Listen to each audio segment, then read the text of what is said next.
All right, so I think we are now live. Great. So, all right, so we're back again, and we're back with the first of the special sessions of NeuroFemIndia 2021, which is the Alba Network session on bias in Indian STEM. At this point, we'd like to remind you all that we're also live streaming this conference on YouTube.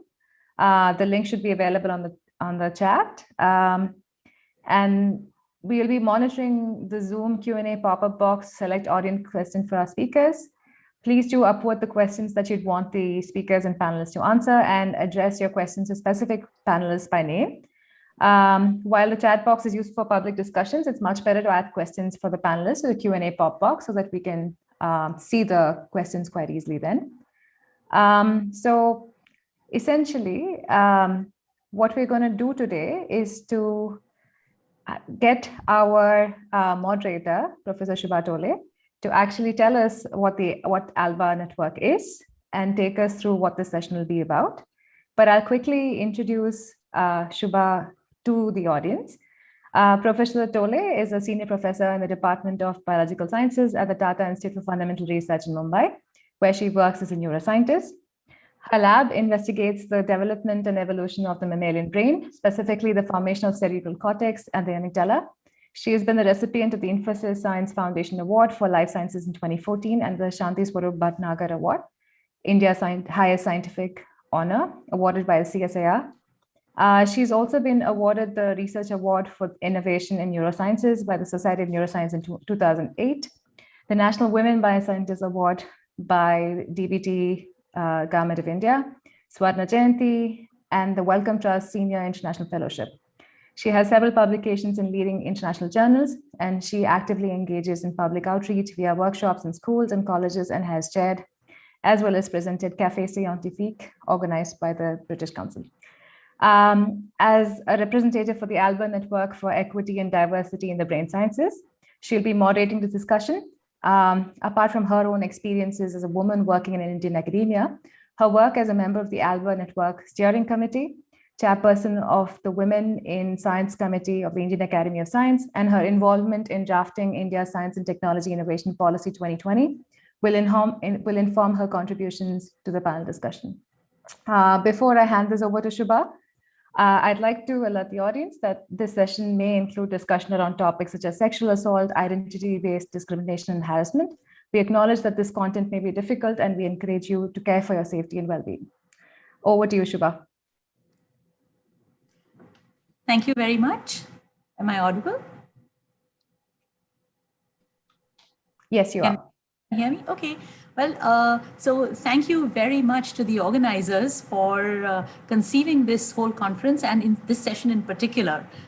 This session is something close to my heart, and actually I hope to learn and grow during the discussions that are forthcoming, because we have some amazing speakers with unique experiences that I think everybody will gain from sharing.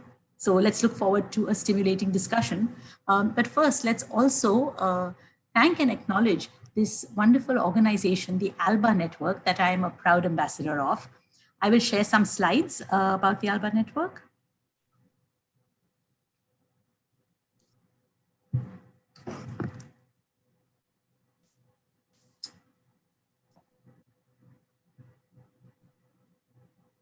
Okay, so Alba, towards diversity and equity in the brain sciences, so very appropriate. And today, this particular session is sponsored by the Alba Network, Bias in Indian STEM. What is Alba? Okay, Alba means sunrise in several languages. It means the beginning of a new day. By naming this network Alba, we recognize that our scientific communities need to start to acknowledge the importance of incorporating diversity and ensuring equality in the way we deal with science. The Alba Network has the ambition to being an emerging energy that helps catalyzing this promising movement towards a definitive change when all brain scientists will have equal opportunity to thrive. Alba was created in 2018, a fairly young organization, with the aim to promote equity and diversity in the brain sciences. Now, despite a growing interest in these topics, inequities still exist, and talented scientists are excluded for non-scientific reasons from opportunities in brain sciences.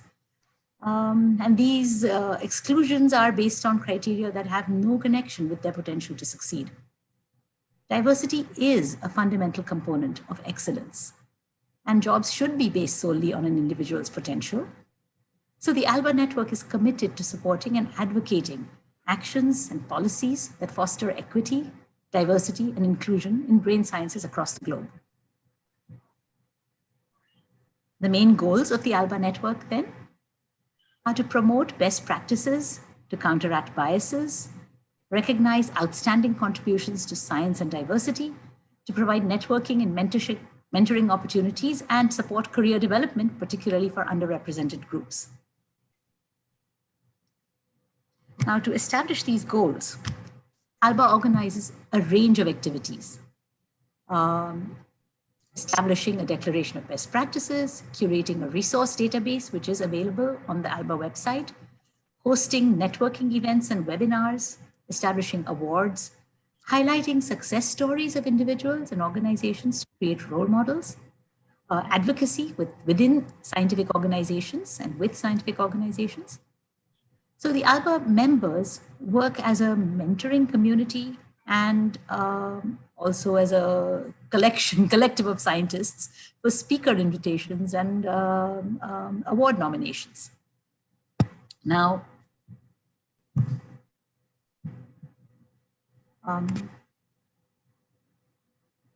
in 2020, the Alba launched a declaration on equity and inclusion.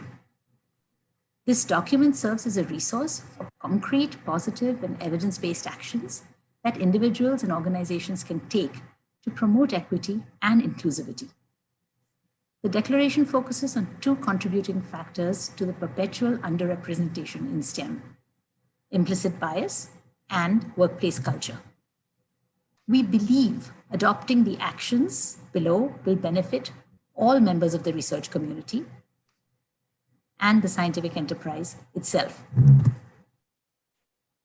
So what can we do? I will let people read it. We are all biased. The first step is to acknowledge this, that we are biased. We don't grow up as blank slates. We are imprinted, patterned, to use developmental terminology, with the environment we grow up in. But that's not an excuse to continue to maintain these biases. We owe it to ourselves and our colleagues to get past them. And we owe it to all of us to create an inclusive workplace culture that is a healthy environment for us all. We owe it to ourselves and our colleagues, and indeed our institutions and the whole community, to establish a positive workplace environment, to promote healthy work-life balance, to establish transparent career structures, and to promote equity and inclusiveness in all aspects of selection, hiring, and assessment. So I'd like to close this presentation by acknowledging the various agencies that have supported the Alba mission, its funding partners, the FENS, the IBRO, and the SFN, and supporting partners, the Brain Prize, and also the many, many institutions that Alba has collaborated with. You recognize some of them, and I would like to draw your attention in particular to NeuroFemIndia, which has made its appearance on this particular slide for us today. So with this, I'd like to close the presentation on the Alba network. And I hope that this network can include many, many people from India, and Indian neuroscientists can be integrated with this really worldwide web of Alba ambassadors.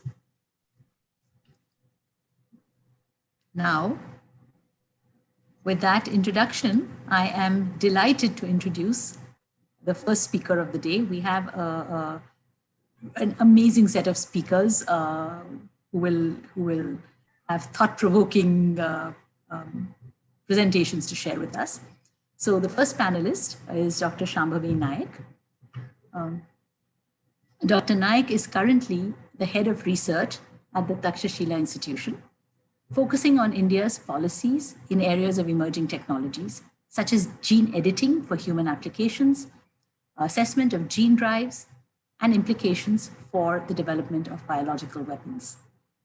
Balancing her academic interests with entrepreneurial accomplishment, she is also the founder of Cloud Crate Solutions Private Limited, an online inventory management and analytics platform for life sciences laboratories. Her prior involvement in molecular biology research as a technologist at InSTEM and a postdoctoral fellow at NCBS provide her the experience and insight that she undoubtedly parlays into her current work interests. She represented India at the BRICS Academic Conference in 2019, deposed to the Parliamentary Standing Committee on Science and Technology on DNA Technology Use and Application Regulation Bill, and was part of DBT's drafting committee for risk assessment of genetically edited plants. So Shambhavi, with that, the floor is yours. Thank you, Shubha. I hope I'm audible. Yes. Cool. Yes. So thank you, Shubha. Thank you, Shruti and Vaishnavi for the invitation. And congratulations and thank you to the Alba Network for all of the wonderful work that they're doing. It is an honor to be here. And one of the reasons why I got into a career of policy analysis after studying molecular biology and trying to kill cancer cells in a petri dish for 10 years was the kind of gender gap that I saw and the issues thereof that were going unvoiced in the Indian setup. And I hope that some amount of policy training could help me create a more informed voice in the space. So thanks for the opportunity. The lack of diversity in science is a problem that is not unique to India. Diversity can mean many things across gender, sexual orientation, caste, economic groups, etc. And it's not even limited to the field of science, right? It requires a broader societal dialogue. But perhaps this is an area where science can really lead by example and highlight for the nation that diversity is not only welcome, but can really be enriching. Yet despite its forward-looking nature, Indian science continues to shun its responsibility of becoming a diversity leader. Three esteemed panelists will highlight the different aspects of the challenges that underrepresented groups face. And this spans not just academia, but also, say, publishing houses, editorial boards, recruitment committees, recipients and selection committees of prestigious awards, and policymakers. This challenge is even more important in India because most Indian science is funded and run through governmental grants. We see steps being actively taken in the private sector for gender inclusion, for example. So, for example, Accenture has been known to create an objective that they want to achieve 50% women workforce by a set year. There have been startups which have created menstrual leave policies in place to help more female participation. But from a government point of view, this inclusion has not seemed to be a priority so far. And how can the government drive this inclusion? I think that's what we're trying to aim to answer today. The case for diversity itself is evident. And so instead of spending time on the why of diversity, I will structure my remarks around three important points today. One, what is the role of policy in facilitating, and not just facilitating, but retaining diversity?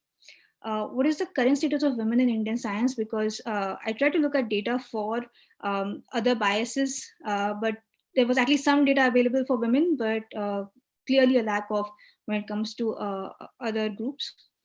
And third, the current policies that are intended to increase diversity in Indian science.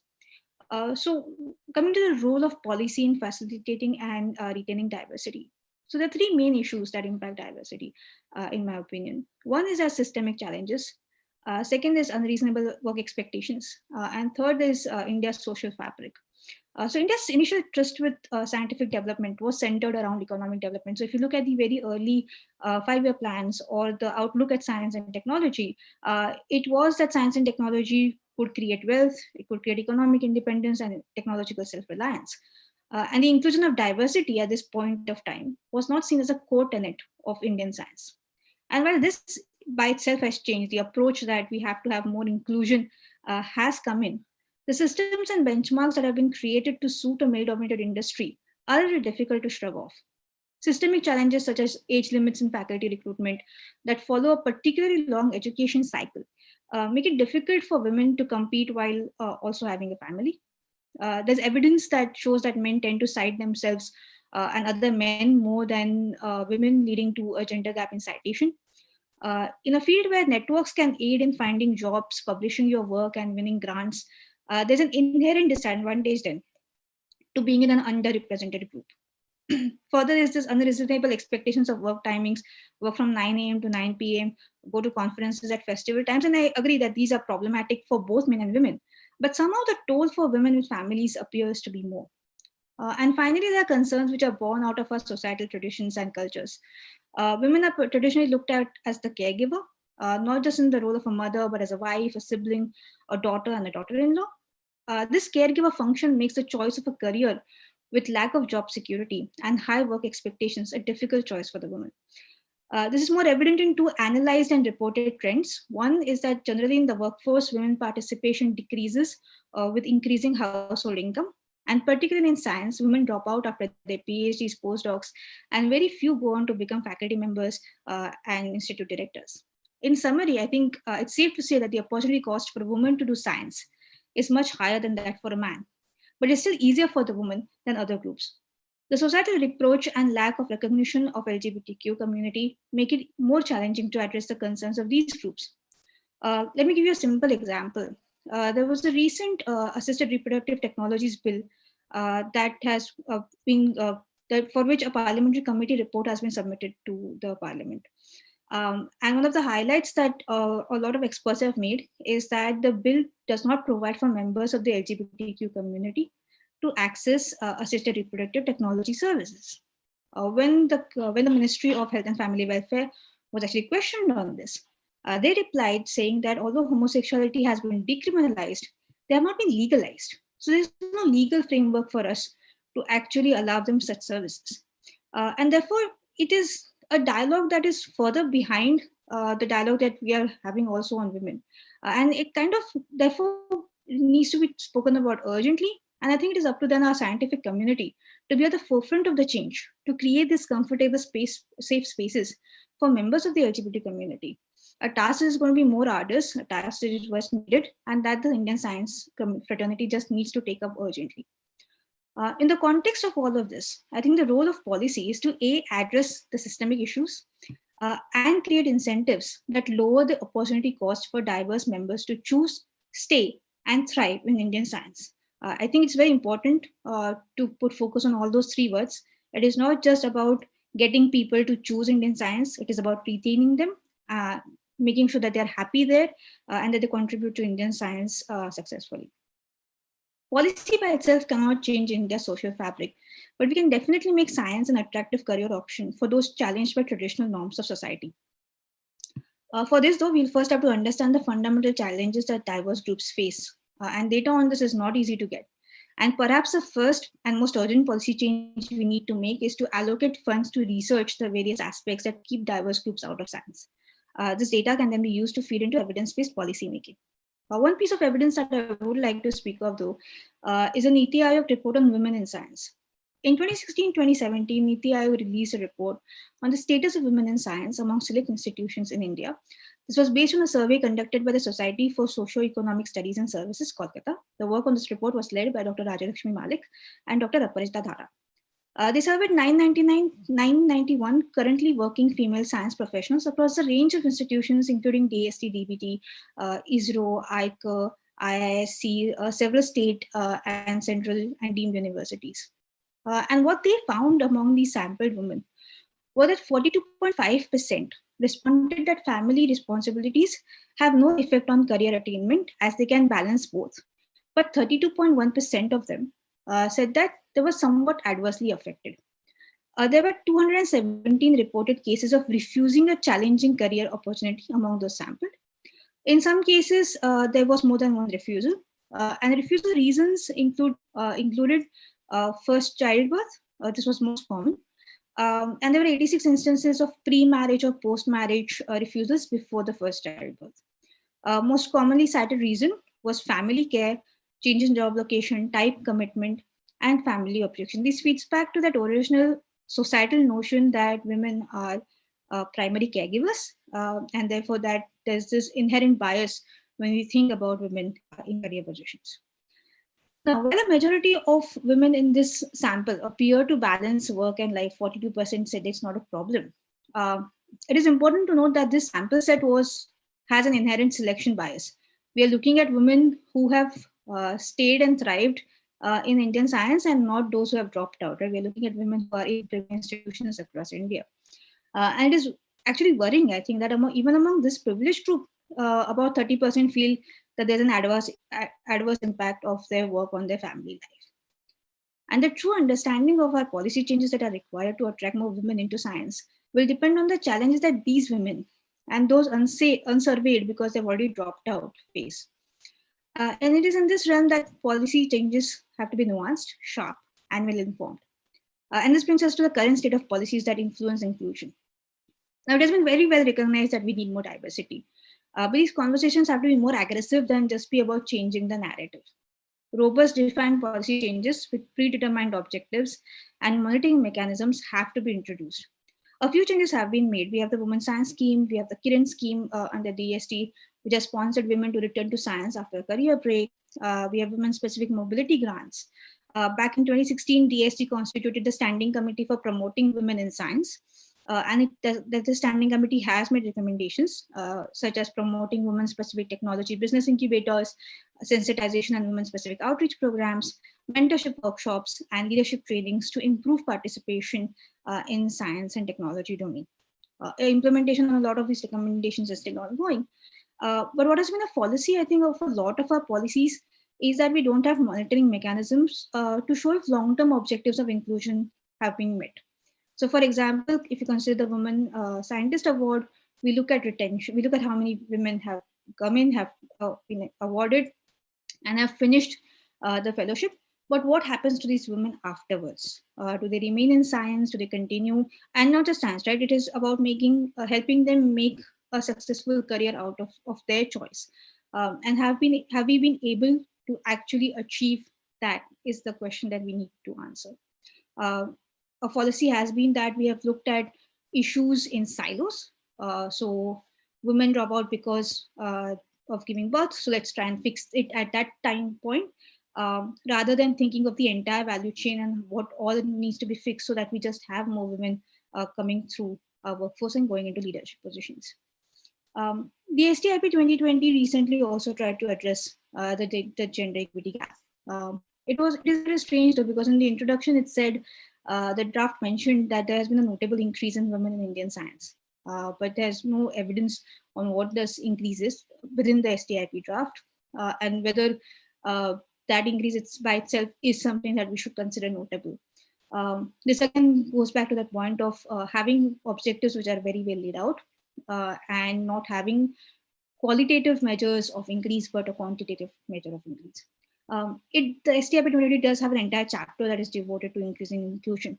But again, it proposes a very few concrete recommendations and appears more focused on the narrative. We expect that future drafts will be more oriented to having sharp recommendations in. Just for an example, it speaks about having more women leaders. But what would have really helped was a robust policy suggestion, such as, say, 50% of DST institutions will have women leaders by 2035. Right? That sends a very strong signal of what we want to achieve when we say we want to have gender equity in Indian science. It does appear that the DST will incorporate a system of grading institutes depending on the enrollment of women and the advancement of careers of women faculty and scientists based on the UK's Athena Swan program. The Athena Swan program is an institution-led program that is based on the principles of gender equity and non-discrimination, improving gender pay, addressing the rights of transgenders, etc.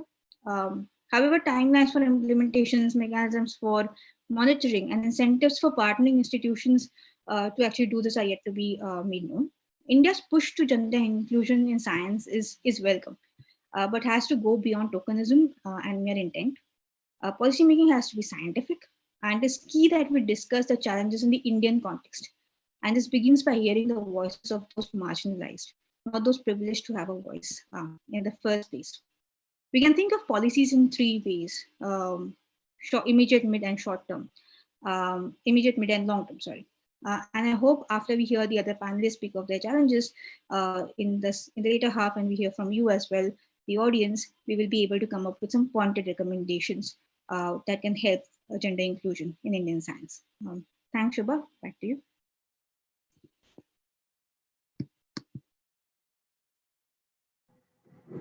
Thank you so much, Shambhavi. That was a really nice, comprehensive and very thorough description of all the issues we have to grapple with.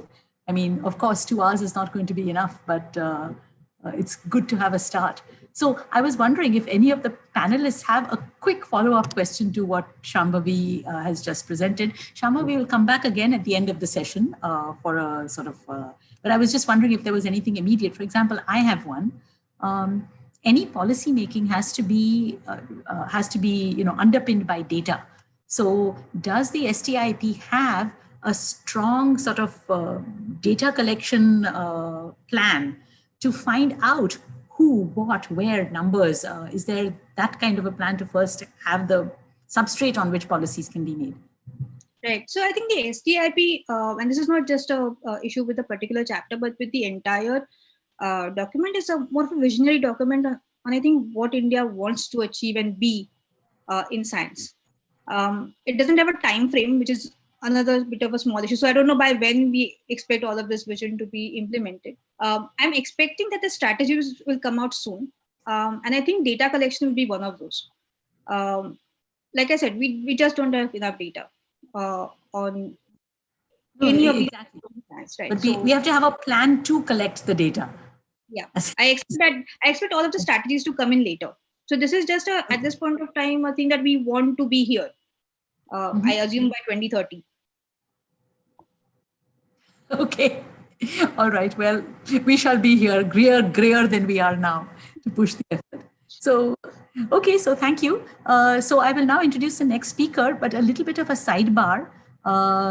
One of our speakers, Grace, has trouble staying on the call. So if she would prefer to speak now, I would like to invite her to. So Grace, can you let me know?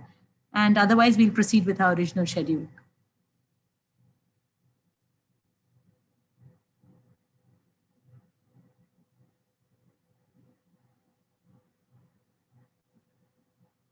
If you can unmute yourself and just let me know. And can you hear me?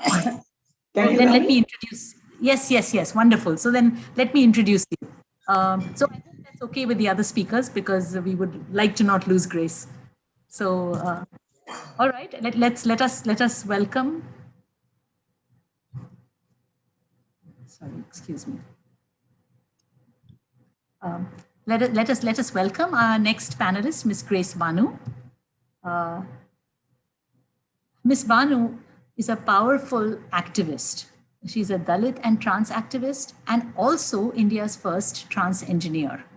She's a central member of the mobilization and advocacy around the amendment of the Transgender Protection Rights Bill. Her daughter, Tarika Banu, has been the first transgender person to have completed her secondary education in Tamil Nadu. Denied admission at first, it was her mother, Grace Banu, who fought for her rights by filing a case in Madras High Court. Grace vehemently argues for the need to have a paid leave during transition surgery, just like paid maternity leave, speaks on various safeguards that must be initiated at workspaces and educational institutions to make them safe and welcoming for trans persons, and stresses on the importance of reservations, part of affirmative action for transgender people. She has currently been rallying support and has launched 2 fundraising campaigns for the trans community, which has been badly affected by the COVID lockdown. As founder and director of the Trans Rights Now Collective, a DBA-centered collective of trans folks working towards greater trans visibility and opportunity in education, in the workplace, and in politics, Grace Banu has been at the forefront of India's trans rights movement. Grace, a privilege to have you here. The floor is yours. Thank you so much for giving this opportunity, and all the Alba network members. I'm so happy to part of this wonderful event. And I have a little throat infection problems, and not a little. I have severe throat infection problems, so that's why I didn't connect yesterday. So today I'm okay, but I'm having little problem. So, yeah, being a Dalit and trans identity, it's super hard to getting to accessing the public space. So accessing the public space. So all the public space is full of occupied by the casteist people and upper caste Savarna people. So people like us, being us, Dalit and Adivasi, Muslim, trans and gender non-conforming people, the queer community, we are, every day we are struggling a lot. Every day our fight is our fight is happening every day. We have to fight with, we have to fight with the civil society people, and we have to fight with the cisgender community people. We have to fight with within our own Dalit movements and Adivasi movements and feminist movement, and we have to fight with the patriarchal people, and we have to fight with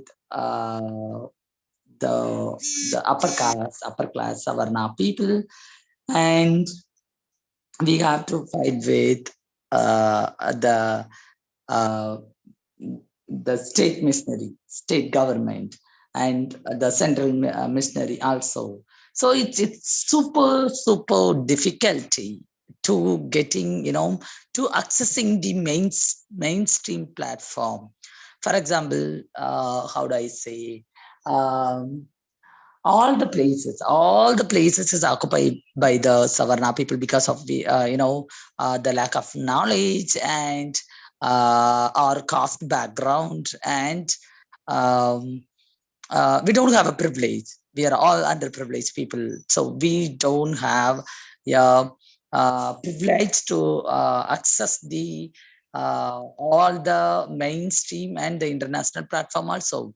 So international network, we are talking about so many network, and in international platform, when we talk about the caste issue, they didn't, they don't care about to listen our voice. What are the issues they are facing? So they don't interested to listen or hear our voice. And even though all the international platform and the national level platform, it's all full of occupied by the cis people, and especially cis Savarna people. So we are that's why I said, yeah, we are struggling a lot. We are every day, our community people, Dalit and Adivasi, trans and gender non-conforming queer community people are facing so many discriminations. When we, the discrimination means in the name of caste, gender, and whatever the we are facing, physical abuse, mental abuse, verbal abuses, and this all kind of abuses we are facing every day. But we don't have a protection act. We don't have a strong protection act for the trans and queer community people in India. So that's why we are struggling, so many years, more than I'm in the activism field more than 15 years. So that's why our demands is, we are having so many qualities and qualifications, and we are also want to get education. We are also want to get employment opportunities. But in this country, there are, we are all the people, we are all following the reservational rights. But in India, more than 70 years, our trans community people are doing baking and sex work, but we didn't get, still now we didn't get any our rights. Rights means the basic rights, your basic human rights. Every day we are facing only violence, and the violence is gender-based violence, at the same time, caste-based violence also. So I have to got these two things, GBA and CBA, gender-based violence and caste-based violence. So we from the Adivasi, Dalit community, trans and queer community people, we are facing so many, oppression structure. So it's that's why I said it's super hard to get the mainstream platform, and it's super hard to occupy our rights, getting our so our struggle is going, still our struggle is every day, our struggle is going on. And when we face the atrocity, so many people are, the upper caste people and upper caste Savarna people and the feminist movement, civil society movement, all the movements are, always keeping silence.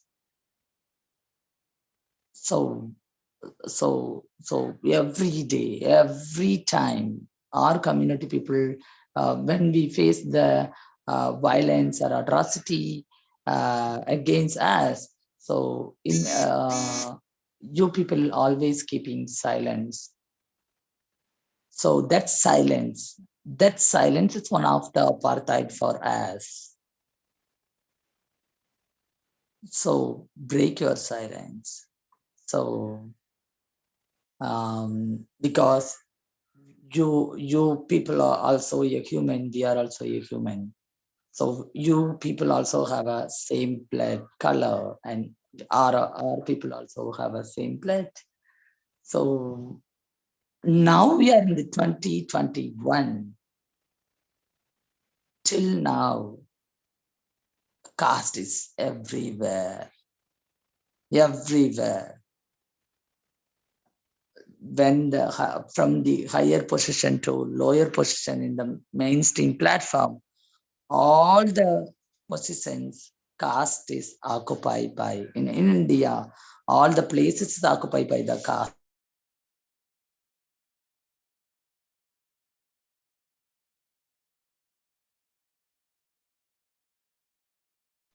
We are having qualification, we are having so many interests, and we are having so many talent, but we don't get that opportunities because of our caste and gender, both. So all the people knew about my life experience when I entered into the my school education.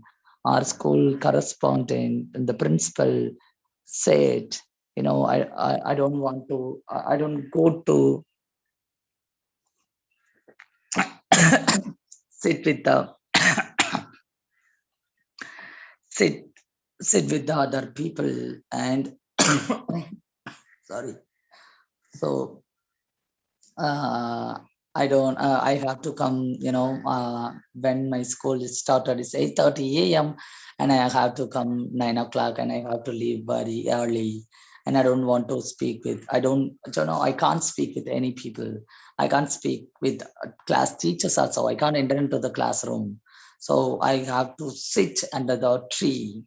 So this kind of, at that time, I was, I think, 15 to 16 years old.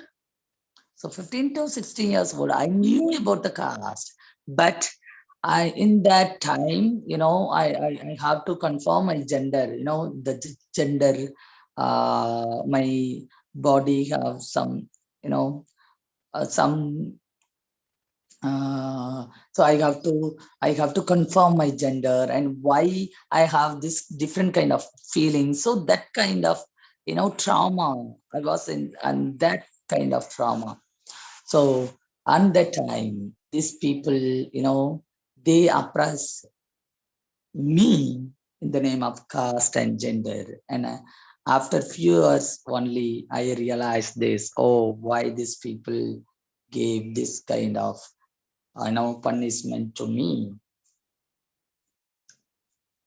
So yeah, like me, so I have so many people experience so many Dalit trans queer community people experiences, and I have to tell one experience. So for example, when Dalit people, you are the people you knew, very few people we are looking, we are all beautiful.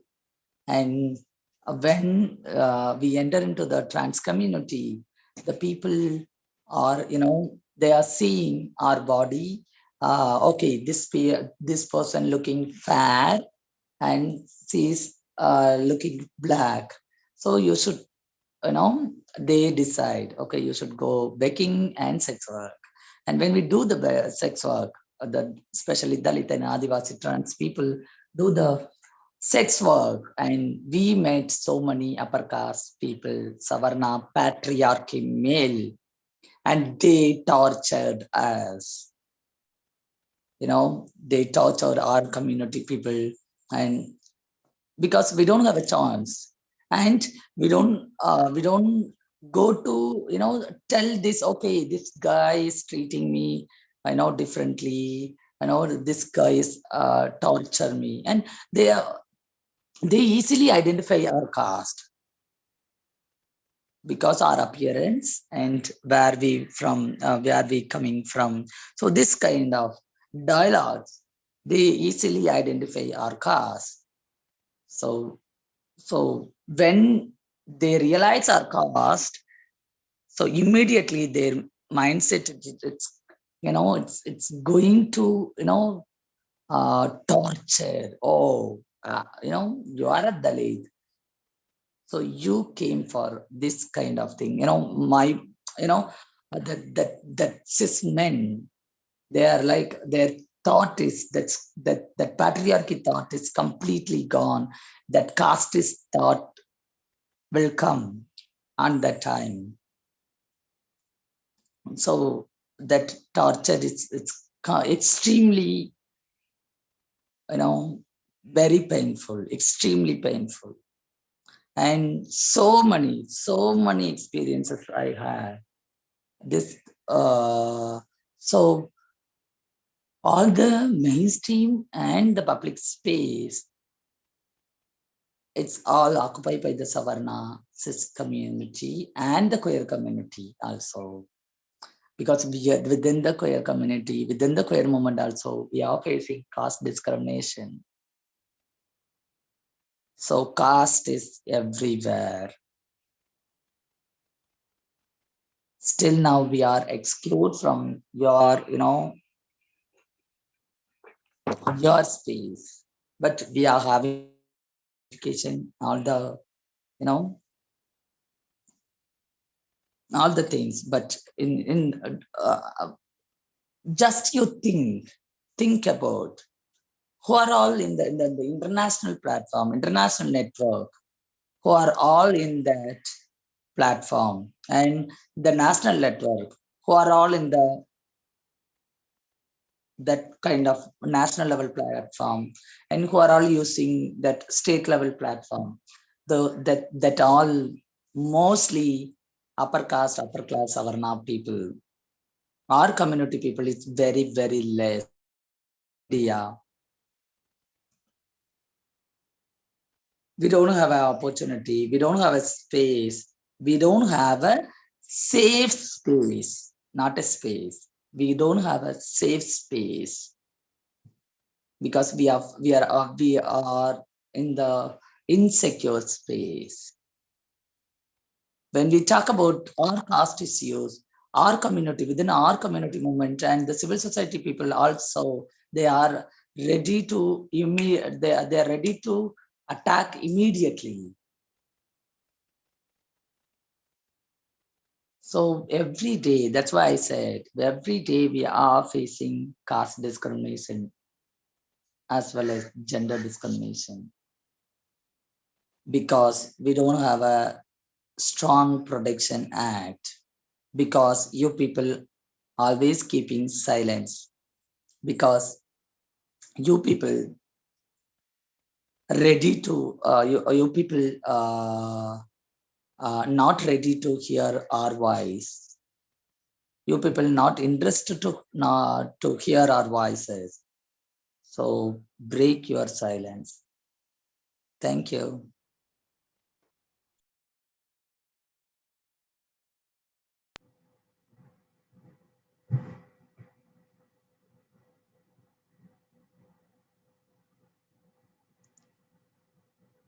I have no words. I'm supposed to be the moderator, but there is no moderating this. This should not be moderated. Grace's voice should be amplified, and it should be amplified by those of us who have had the opportunity, who have had the privilege without recognizing it or knowing it, and who have, through inaction and silence, added to the damage. Thank you is not adequate. But Grace, we are grateful that you came and shared your story. It can't be easy, I guess, reliving it each time, but you do it for everybody who is struggling with you and everybody who needs to, in fact, share your struggle and has been happily living their lives. Grace, there are many youngsters hopefully listening to this now or who will tune in. So I have a question for you. What can we say and do today that will give them some hope? Is there a way we can give a young person hope today? Is there something that we as the community that is participating in this seminar, is there something that we can concretely recognize, pledge, take on that will add an element of hope? Yes, so many youngsters are, listening this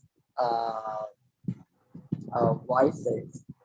So you people, first of all, you should give the solidarity for us, because every day we are fighting. Our fight is going on.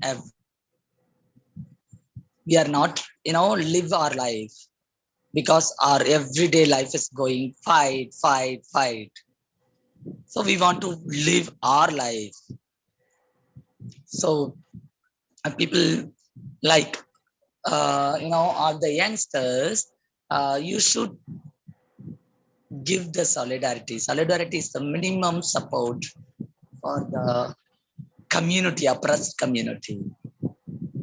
When the atrocities happen against us, you people, as I said, you people are always keeping silence. But the same atrocity happen against you. Our voice is the first voice to raise that issues. So you should give the solidarity. And second, when any support, any moral support or financial support, any kind of support, you should give, because we don't have, it's not a sympathy. It's our rights. We are fighting for our rights. We are fighting for our liberation. Our liberation, it's not too far. So it will get soon. So with your support, you people support, so you should give solidarity to each other. You should share our support to each other. So that is main thing. And only one word you should keep your mind. You are also a human. We are also a human. I'm not different from you. We are all humans. And children believe so, right? We are taught differently as we grow. Yeah, yes. So we should educate them. We are all humans. So when we think about, okay, male, female, trans, this difference, it's not. We are all, when we educate them, we are all human, and we should share our humanity to each other. So it won't give any kind of differentiation. So differ, in the name of color, caste, race, wow, what are the body structure. So we have so many issues of the racism, casteism, and fat phobia, transphobia, homophobia, so many phobias. It's occupied by the all over the world. So if we have to break those kind of phobias, you should think, you should keep your mind, we are all humans. We are all humans. So we should treat each other as a human. So that is main point. I mean, sounds so simple, right? Yet it seems to be Yeah. the thing that on a regular basis.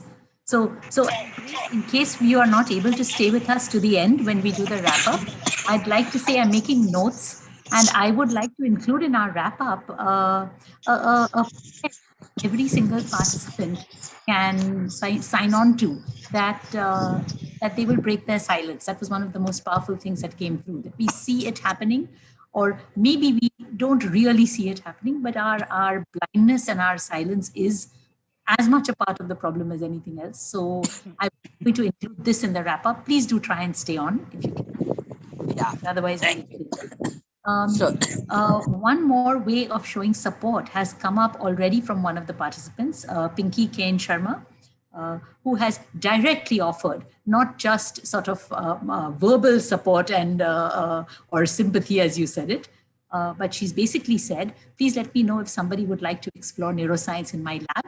I will be happy to support you anyway. Salute to you. So, I mean, this is concrete action, right? So this is again something I will bring up at the end. Basically, people who can genuinely just make opportunities open, because one theme that came through is how much, a whole section of society who's done nothing to deserve it is just denied opportunity. And how much you have to struggle over great big mountains before you can even get the beginnings of an education, let alone, higher education and neuroscience and so on. So this is another thing I will bring out in the wrap up. So thank you very, very much. There is no thanks that is enough. It is a privilege to have heard you. And we will now welcome the next panelist, whom I will introduce. Excuse me while I just find my...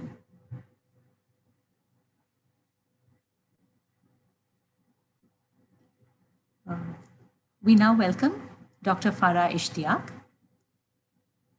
Dr. Ishtiaq is an evolutionary ecologist working on the ecology and evolution of birds and their emerging infectious diseases. As a Welcome DBT India Alliance Intermediate Fellow, she led a team undertaking research on the epidemiology of avian malaria and the spread of disease in high-altitude malaria-free zones. She and her team use a combination of fieldwork and molecular techniques to address ecological and evolutionary processes driving the transmission of parasites and population genetics of vectors and avian species. Her experience in research and conservation is based on 25 years of involvement in various projects related to birds, parasites, and diseases around the world, including her time as a postdoctoral researcher at the Smithsonian, as a Marie Curie Fellow at the University of Oxford, and her work with the Wildlife Conservation Society, USA. She is published in highly regarded journals and has been an associate editor of IBIS, the British Ornithologists' Union, for more than 10 years. In her current role at the Tata Institute for Genetics and Society, she's investigating the field ecology and population genomics of key mosquito species involved in malaria and dengue transmission in India. So Farah, welcome. I think your work is unique in India, and we would love to hear you speak in your perspective on your challenges that you faced in doing science in India. Thank you, Shubha. I would like to, can you hear me? Yes, yes. Okay, I would like to share a few slides just to keep the focus, but I am quite speechless by the what I heard from Grace, and so I'm finding it hard to compose myself right now. Right. So Thank you, Shruti and BiasWatch, everybody inviting this event, especially Alba Network. When I was invited for this session, I thought this must be a mistake because I am not a neuroscientist. So how am I invited for a NeuroFemIndia conference? And birds do have brains too, right? But I don't work on bird brain. But what I would like to do, I would like to run through some of my experience, which I have in Indian academia in the last so many years. But to put that in perspective, I would like to start with this slide, which just summarizes my, as I would say, my life trajectory here. So this picture, which you're looking at, is when I was like 27-year-old, and I started working on this species of owl. This is just after I finished my PhD, by the way. So I had my PhD when I was 27 from Aligarh Muslim University. I did it in wildlife science, and this owl species, which you're looking at in my hand, was rediscovered in India by an American woman scientist after 113 years, right? So I had the opportunity on working on this bird, and to my mother's surprise, I was bonkers that I'm going to the field looking for something, whether after getting a PhD, I should be sitting in a condition office doing something maybe for World Wildlife Fund or something. But mad as I was, I really wanted to know about this bird and be out and about. The point I'm making about this particular image is that this was published in Femina magazine in career section in 1999, where they did a profile on me. My mother very excitedly went and bought the magazine. And she said, "Why did you mention your age in this article?" And that was the only thing she had to say to me. And I was really shocked. So we both, mother and daughter, just laughed about it and we let it go. We thought, you know, mother being mother, she just being very protective about me. And we carried on, but I didn't realize ageism is such a huge thing in our culture. Fast forward, I did my postdoc when I was 30 years old. That was my first opportunity at Smithsonian, because as you know, being studied in AMU, I didn't have that many opportunities. I thought diverging from ecology and behavior, if I do something on genetics, that might give a new perspective to science. I did my second postdoc in University of Oxford. I got a Marie Curie fellowship. So everything was going great.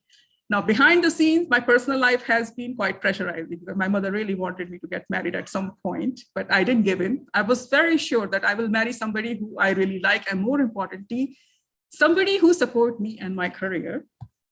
And when I met that person, I did get married finally. Now, by this age, I'm already 35, right?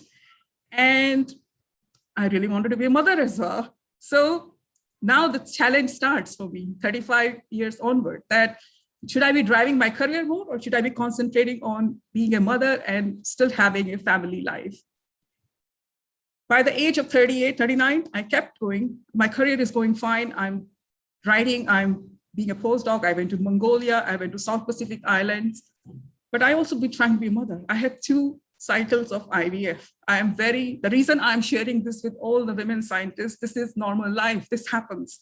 So speak up if you think science is just not about, this is reality of our life, which we deal with on our daily basis. It drags you down. It has a mental toll on me and my mental health as well, but you pull yourself together and just move on.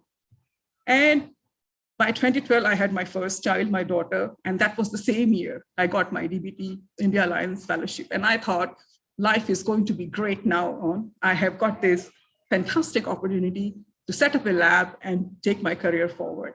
But guess what? It's not that easy. It's never is easy. There are always hurdles. So I moved back to India and I started my lab and my project. And I want to just go through some of the things which I have experienced. I'm not going to go on particular incidences, but things I want to highlight. So the one thing which as I said, ageism and sexism in our society is totally ingrained. As Grace was saying, that gender, sex, everything is talked about. And this is based on our Indian constitution, which you see Article 14 and 50. It talks about everything here, that how equality and everything we should be giving to a person. But age never comes up here. Hence, when you go for a job interview, this is in our academia, these are the scientists, supposedly very evolved and very, well-balanced people, apparently. When you go to a room, you give your job talk, the first thing they ask you, nothing to do with science. I have no idea, I've lost count how many times a person has come up to me and said, So Dr. Farah, we will not be able to hire you. Your talk was fantastic. Do you mind telling us how old are you? That has come up so many times that I always feel, you have seen my CV, you can tell how old this person would be looking at the progress of my career trajectory. Why now? Why are you asking this question? And one of the interview panels also, somebody asked me, this is the director of an institute. So how soon can you start? And what about your husband? Will he be willing to move with you? Now, how many times do they ask a question like that to a man when they are offering or even considering that person for a job? That really hit me hard. And I must tell you, this has not happened once or twice. It has happened n number of times from 2008 until 2 years back, over a 10 years period, whenever I have applied for a job and have gone for a job talk in any institute in India. This is how bad it is. The second thing which I want to say is that, yes, we have so many fellowships. The government is really trying hard to push forward women scientists, their career. There are so many fellowships have been rolled out, but somehow the system, when I say academic system, it's the people actually, as I call them, sitting on the other side of the table, the academics. I feel they're completely out of sync with what's going on, because I feel they got their job, they are there where they should be, but they don't really understand the logic behind these fellowships. So there are things like, they'll say that, oh, these are all glorified fellowships. Now, these glorified fellowships are often referred to as, Inspire Faculty Fellowships. These could be Ramalinga Swami or Ramanujan Fellowship, which allows a candidate, doesn't have to be a woman, but even a man, to come back to India and start and have their career in academia. They just don't understand the basic logic or the goal behind these fellowships, that these are a stepping stone to set up their own lab or to help them to progress in their career. They are, as I said, they are not in sync. They're not even prepared to help in the academic progress. I mean, when I came back to the country and I had this intermediate fellowship, I've been told that, so what, you have all this 3.5 crore funding. We don't allow backdoor entry. We don't entertain them. Just because you have money, you think we'll let you hire and get back in the system. Now, these kind of things are being told. And some of them completely deny that, because we don't have any experience of dealing with this kind of situations. So we don't know how to help you to get, involved in the system. And, very recently that India has started all the tenure track faculty thing. Fellows, when you are a fellow, when you are in the part of the system, you're always treated beneath them.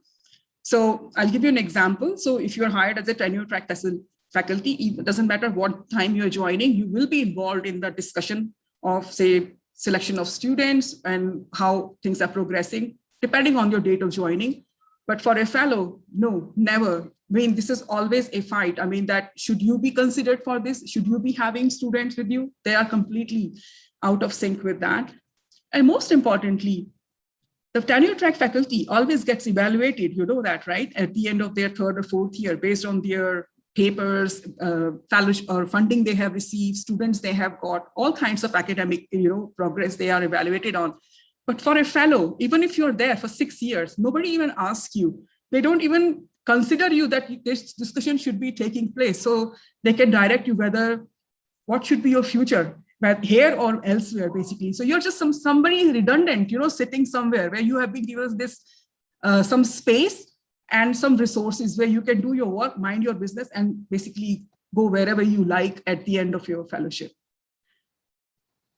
And this really surprises me, the lack of interest in the new candidates. When I say new candidates, people they invite you for the faculty position. I have been literally dragged in some of my interviews, which was really because I see these interviews as a chance to understand the faculty, because you are not hiring I don't even interview my research assistants like that, because you're hiring your colleague who's going to be sitting with you in the meeting or making this department work. The kind of question they ask you as if they're always somewhere above you. Sometimes you go for these interviews, you just given a page paper where you go between, and then they ask you, go from ground floor to the 4th floor and take this sheet of paper and find as many faculty members you can and talk to them, just like that. Now, whether that faculty member will be there or not, that's your problem, basically. So this is the level of interest they have. And they don't ask you about much about science. They just look at you, oh, you're just here to get a job, and we will see how that works for you. There is no system of mentoring. Now, mentoring is something so important. I can't emphasize the importance of it. I mean, mentoring is required at every step of your career, not just for an undergraduate student, not for a PhD or a postdoc, even a professor or even an assistant professor. When you're going for your associate professorship, everybody needs mentoring. That's completely missing. They just don't even want to facilitate that for someone like us, who are a part of the system. And this other thing, which I find it very disconcerting, is the rolling positions which they have across all the institutes in India. This is like a big black hole. You have this advertisement on their website where they say you can submit the applications for, say, biological sciences, chemical sciences, for physics, or for whatever. Once you submit your applications based on whatever format they have, you never hear from them, first of all. There is no system to find out what's going on. There is such a lack of transparency. And maybe after a year or so, suddenly you hear from them, oh, yeah, maybe you can come and give a talk. And usually it depends on the academic pool, which they decide, in my experience, and which they call as a very competitive pool, because usually there is somebody in their mind who they want to take. So in that position, for example, they invite someone like me, even if they are going to tell me after my talk that he will never be hired. But I am there to make their pool very competitive and very exciting. But they know from the day we've won that they will never hire me. But it's just like a sham. It's literally a sham interview where they call you, because based on the person they want to hire, they have to go through that process, because they can never invite that one person to give that job or whatever position. They never tell you how many positions they have. We got to fix this part of the system. This is not how science is going to work, or you cannot do a competitive science. And most importantly, what do you do after all these fellowships? I mean, if my peers who are sitting in these departments and who are running and they want to progress, I mean, I think it's a great, great shame.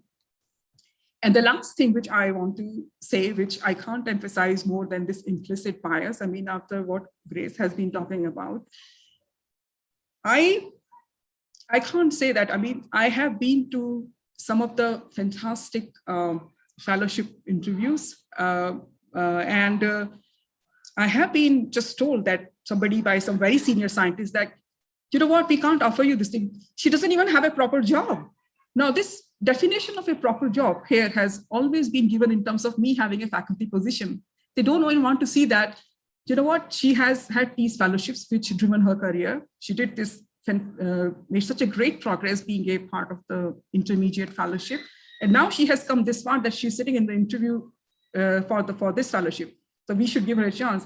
I can't believe that their insight to the whole process is so biased. And then on top of that, they talk about this leaky pipeline, which again, I feel is a big sham. So I can't see that basically it just sort of defeat the whole purpose of having those fellowships if you're not allowing this thing to work. And again, in our system, people think having only a faculty position, which means I have nothing against being teaching or whatever research, but research positions are not considered.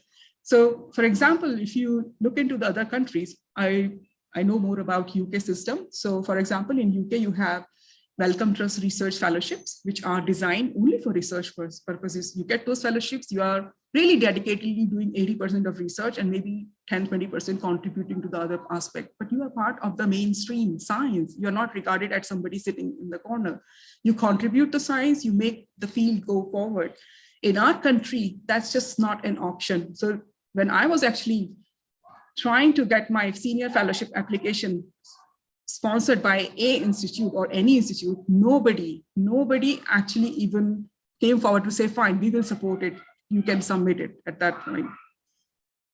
And the other thing I feel is the lack of the relevant expertise. When I say that, I want to emphasize that, I mean, there are panels I have been for job interviews where you have somebody from, say, cancer biologist or a very geneticist, a Drosophila geneticist sitting and evaluating my work. Now, how on earth somebody from that background would know that what kind of journals or papers I am publishing in, or even can even begin to evaluate my career trajectory or the kind of science I do? I feel this mismatch has always been there. I won't say that this has been the main factor, but it is very much there.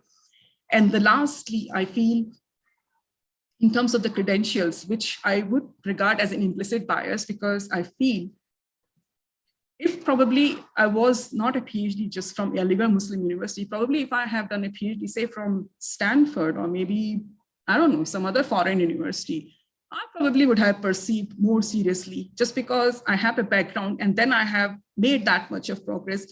Still, they regard my science as being, contributed by someone else. I mean, for so long, I've been asked to prove myself that, are you sure this is your idea? This is not by your old mentor's idea.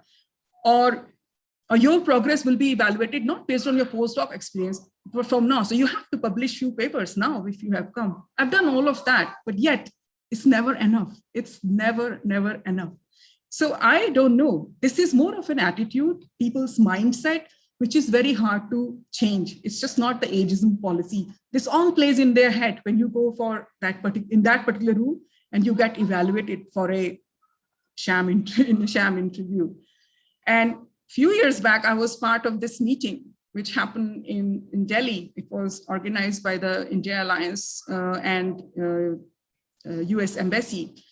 This meeting had all high-powered women in science came. They talked about everything, what changes need to be made. And this booklet, you can download it online. It states everything. It was also inaugurated by Harshvardhan on the Women's in Science Day. But I'm hoping for a day when someday, it will never happen in my lifetime, I know, but I still don't want my daughter to be going through all these nonsensical rules, which should never exist. Thank you.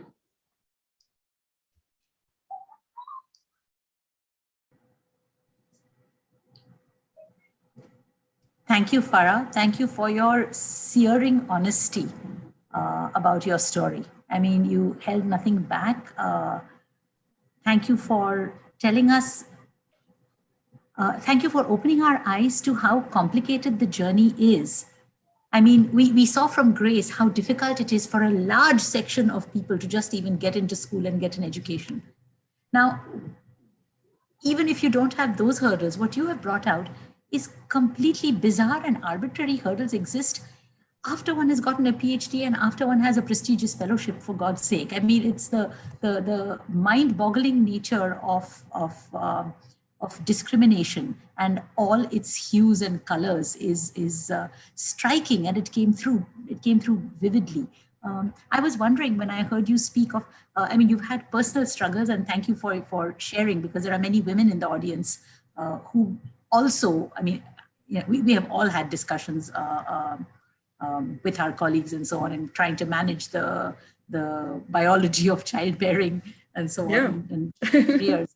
I mean, it's a reality. I mean, I have struggled. I have shared my postdoc struggles. So thank you for being honest about it. It's not something to be hidden away. But I'm wondering, do you think that age discrimination is somehow enhanced and amplified for women? Do you think it does backfire? Yeah, it is. This sort of thing.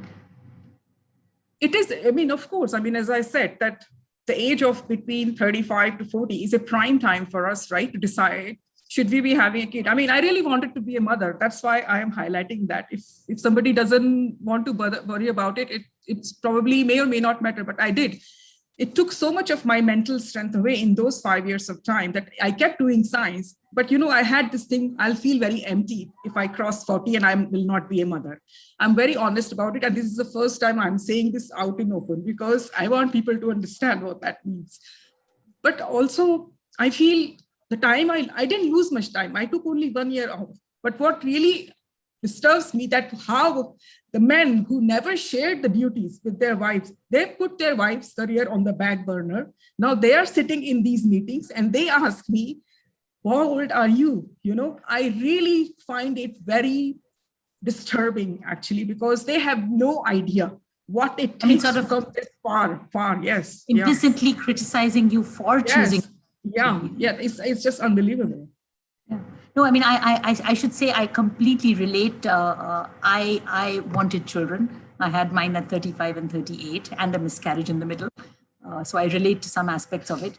But thankfully, I was never in a room where people asked me how old I am. I mean, thank God for that. It's and I think also the social pressure women feel, I mean, in our societies a lot. If I have a young person in my lab, I do tend to hire more women in my group, not necessarily deliberately, but somehow I feel that's how they come through. And if I feel somebody is struggling, I will go out of the way to help them, because I don't feel anybody should drop out because of that reason. There are ways to fix it. I mean, at personal level and at a, systemic level, how people are doing it. It's just really, really bad. That's how strongly I feel. Yeah. So, I mean, I'm sorry to sort of ask you further, but I just feel I want to understand this. Aside from the childbearing and child sort of maternity years, which just cost women and they just don't cost men. I mean, that is that. Is there sexism intermixed with ageism? I mean, in some of your stories, I sort of thought that you were treated in a way men don't get treated. I mean, even if you didn't have children, I somehow... No, I do. Yes, it's just true. I mean, when I've been to those interviews, they ask me, will your husband be moving with you? This is not a question they should be asking me. Will they ask this question to a man, for example? I mean, it's very, very disturbing for me that I am being thrown or subjected to a question like that, basically. And the fact I am there and I'm in interview. And what interesting thing was, they've never, ever discussed the science I do. Never.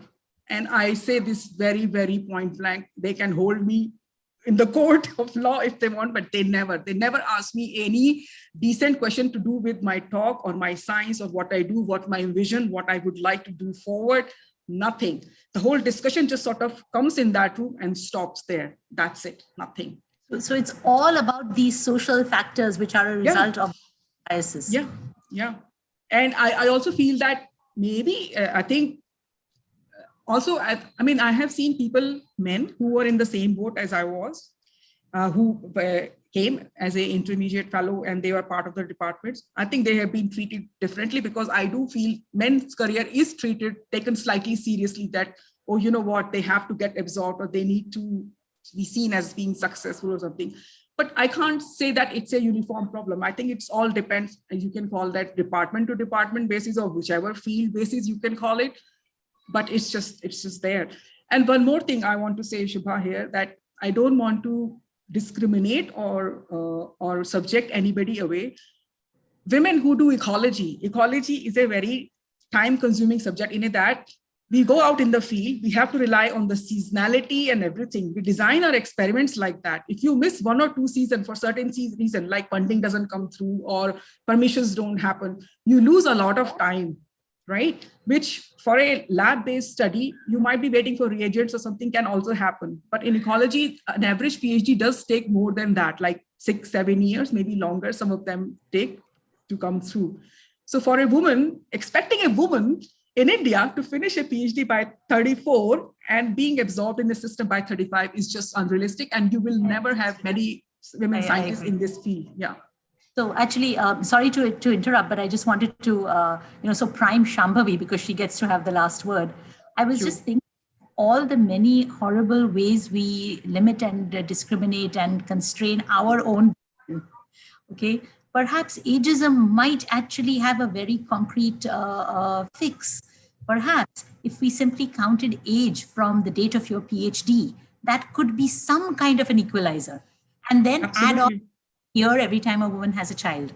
There's a concrete fix for ageism that will cut across all the other isms. So I wanted to just prime Shambhavi with this idea so she can mull over it and come back. But before it gets too late, Farah, so thank you for your honesty. Please accept our gratitude for being so open, because this is valuable and you've helped many, many today.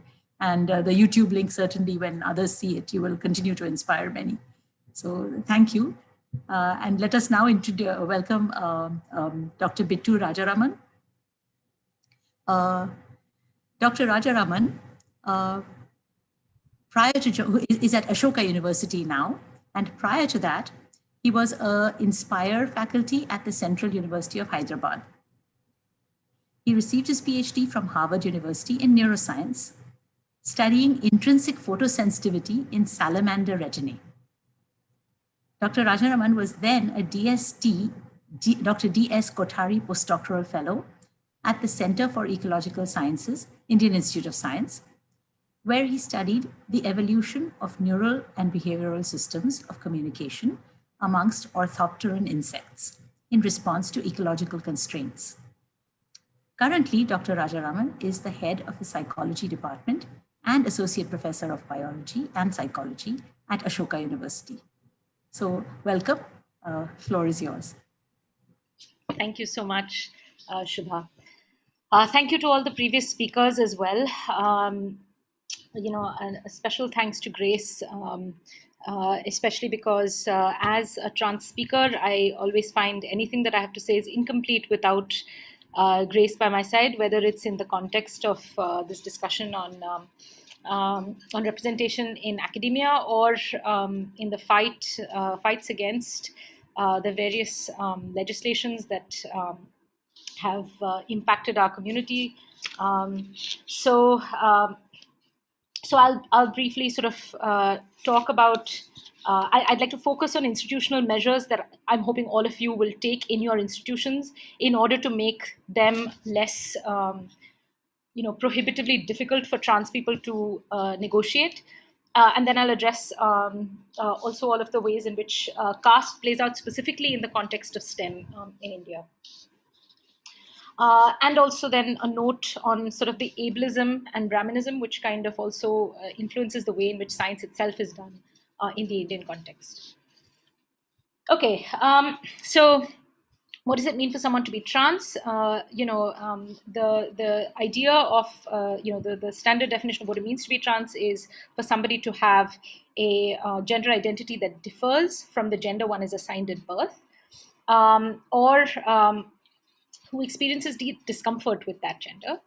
Now, this term sort of brings together various different trajectories. Some people experience this as a strong sociological disconnect with the gender one is assigned at birth, which, of course, all thinking individuals will at some point in their lives question the ways in which genders are assigned to people at birth, and just even the notion of gender and the ways in which it's used as an organizing force in society. But there's also a physical journey that many trans, but not all trans people go on, which is, I don't always spell this out, but in a conference that involves neuroscientists, it's essential to spell this out because it's really all of you who need to be informed and part of enabling a public understanding of what it means for somebody to be trans. Being trans is, the physical aspect of the journey around trans persons and our bodies is often one that involves a difference in the somatosensory input we expect from our bodies and the the somatosensory experience we have. So we know that that there are you know what it means to have a somatosensory expectation from your body, right? So if you close your eyes and you're not getting visual input, you still have an internal touch-based sense of where your, say, arms are, where your legs are, and so on and so forth. And as I said, some of us who are trans have a specific and fairly jarring cognitive dissonance between the expectations we have of the ways in which our bodies might be, of the sort of sensory input we expect, especially with respect to what is loosely called secondary sexual characteristics in our body, and what our bodies actually feel like. So in some sense, you can think of this as either the experience of having an extra limb on your body, which you're either not expecting sensory input from, you're either, expecting sensory input from this limb that you see on your body and not feeling it, or you're expecting a limb, you're expecting something to be there which is not there, or there is a limb on your body You're experiencing sensory input from it, but you don't have a somatosensory expectation of it. And because you don't have that somatosensory expectation, the experience of that limb can sort of be like a sensory distraction. And depending on the degree of dysphoria one has, it can be a considerable sensory distraction. So some aspects of this, which is called dysphoria for people who experience it largely as something negative, or euphoria, which is what one might experience when one is able to somehow shift one's sensory experience through various means. This is something that stays with a trans person even when there aren't problematic social dynamics involved in the day-to-day negotiation around gender. But imagine you have this, say this extra limb that you're getting sensory input from that you don't expect sensory input from. And then you step out of your room into, say, a department, right? And now everybody's saying, everybody's looking at this thing, right? And saying, this isn't what I expect. So that you're visually not what people expect. So there are constant double takes. And of course, people are constantly asking you, what is this? What is that? Who are you? I don't understand what's going on with your body. And so to the extent that you manage to forget this sensory mismatch, you are reminded of it over and over again by the fact that people think that this is somehow extremely relevant to their social treatment of you, that it has implications for gender, and that gender is sort of this core determinant of how somebody else is going to treat you, which itself is problematic, right? I find the entire way in which gender is constructed itself problematic, that people seem to want to decide how to treat a human being based on which box they've slotted them into. Not just around gender, but around many other aspects.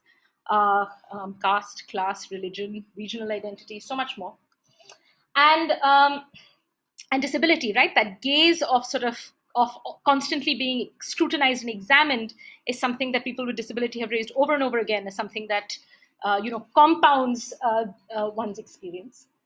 And so, this if you're therefore constantly being reminded of your body by people, and many of us also I, for example, find it very difficult to navigate or get my way through an entire conference without the majority of people present misgendering me, which is just a reminder to me that when someone else is looking at me, they're seeing a different body from the body that my brain is expecting is there.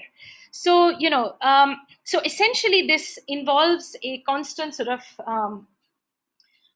reminder and recentering of something which is a sensory distraction at best, and a something that creates cognitive dissonance at worst, over and over again. So that's in some sense the experience of what it means to be, at least for me, trans from day to day. And as you can imagine, this takes up a lot of cognitive space. There's also the taking up of cognitive space by one's identification with trans people, with other trans people, and the ways in which, and the ways in which everybody is experiencing this crisis together and in solidarity. And what it means to be an ally to people who are experiencing similar kinds of discrimination, similar in the sense of its discrimination, but whose modus operandi is very, very different, and in some ways dominant in the academic realm, such as around caste, around class, around religion, around regional identity, and around disability. So that relationship of solidarity is one that takes a lot of mutual work, time, and labor, and of course it detracts from productivity. It detracts from it narrows the spaces that one can even be present in without that making one's day-to-day experience worse. It reduces the network one has. In fact, it makes it virtually zero. And as I was telling the other panelists when we met yesterday, several shared experiences with the other panelists, including this becoming the topic that people want to discuss with me when I'm, before an interview panel, or other kinds of activism being centered in the discussion that people want to have with me, and that becomes a discussion not about my science, right? And likewise, it's also telling that Grace and I will often find ourselves invited to speak about panels about the problem around caste and science, But if you look at the lineup of speakers around, around science, you'll find that almost all of the speakers when it comes to, and all of the voices when it comes to even representing Indian women in science are largely elite upper caste voices, right? Caste Hindu voices. And that's not an accident. And that's the main thing I want to say, right?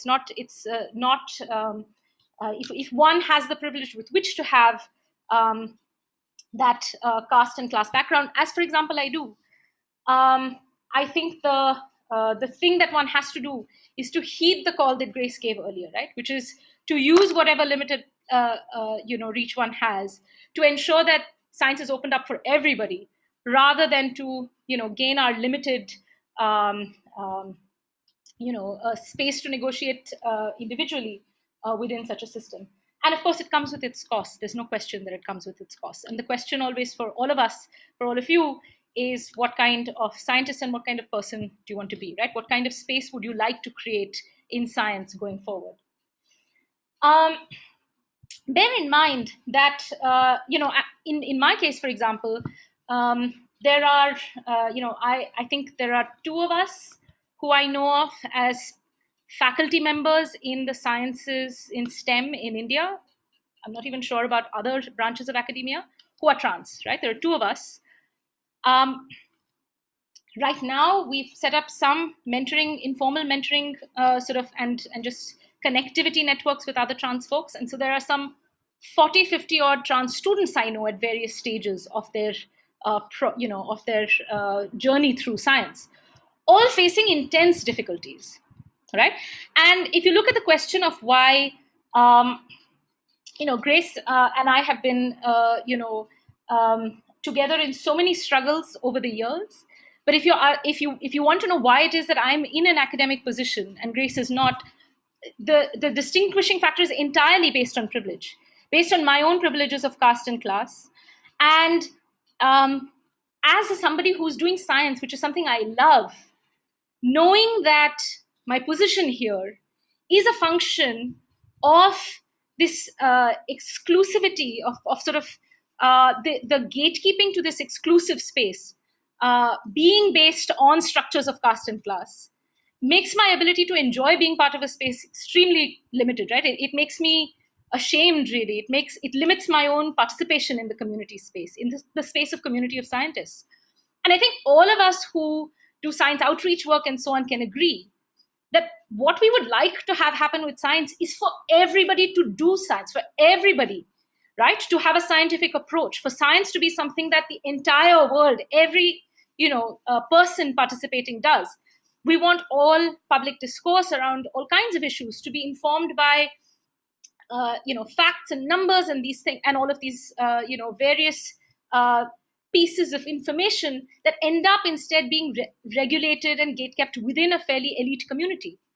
And so the question is, we can always teach, we can always do these workshops, which are often mandatory as part of the grants that we receive, but is that enough? Or do we need to be doing a lot more to really make science something that is intensely and immensely accessible? Are we changing the ways in which science is even conceived of, say, at the school level, where instead of science being taught as a method of thinking that everyone can do, it is largely taught in schools in a very Brahminical way. It is taught as, you must remember this string of words and remember it accurately and spit it out without asking any questions, then you can do science. And if you don't do that, you can't do science. This is the problem that we face, and this is the structure that perpetuates also caste, constantly in schools. And it is the problem, all of us who mentor students know that we have to spend the first few years of a PhD undoing that damage, right? Encouraging students to think, encouraging students to throw off the Brahminism that has informed the way in which they've learned science up to that point, right? And it is Brahminism. Chanting without asking questions is Brahminism, right? We have inherited that mantle. That is the default background way in which academia is done in India. And we've not cast it off sufficiently, right? Pardon the pun. In order to actually do science, to have science be widespread, to have the scientific approach feel like not something we say science is potentially a great equalizer because everyone can use it, everyone can access information, everyone should be able to ask these questions. And it's not something, your scientific claim is supposed to be measured based on the argument, based on the evidence, rather than based on authority. And yet we have science peddled in this very authoritarian, elitist and ableist way. So I think we for not just for the sake of being nice and inclusive, but for the health of science in India, we need to examine the ways in which scientific teaching is structured at a fairly early level throughout school. And we have to also, I think, question the ways in which scientific merit is constructed as being fundamentally Brahminically constructed, right? We have to question merit itself as anti-caste and disability rights movements have, right? To not think about all of our various different brains trying to all produce output that is measured by these incredibly reductionist metrics, but to really provide the space with which different brains come up with very different and new ideas, right? And that, when we say diversity is necessary for science, that's what we mean. We as neuroscientists should know this more than anyone else, right? You know that when you're testing, when I test my fish, I see that some of them are good at one task, some of them are good at another task. It's very, very clear that different individuals will have different approaches to solve, say, mazes or solve various cognitive tasks. And amongst ourselves, amongst human beings, we're really not making use of all the possible ways in which brains can work and minds can think by trying to homogenize in this way, and furthermore, homogenize in a particularly skewed Brahminical way. So I will just say, as an ally in the Ambedkarite struggle from not just an anti-caste location, but from the location of being Brahmin, a specific caste location that is incredibly overrepresented amongst the, in academia in general and in the sciences in particular, and in science institutions in particular, right? Because we all know that reservation is at least implemented in central universities and or at least it's nominally supposed to be implemented. And I have seen, for example, in the University of Hyderabad, all the various ways in which departments fall over themselves trying to not implement reservation, both among students and among faculty. But we all know that there are also science institutions which are specifically, and the institution I'm in right now also doesn't implement reservation, right?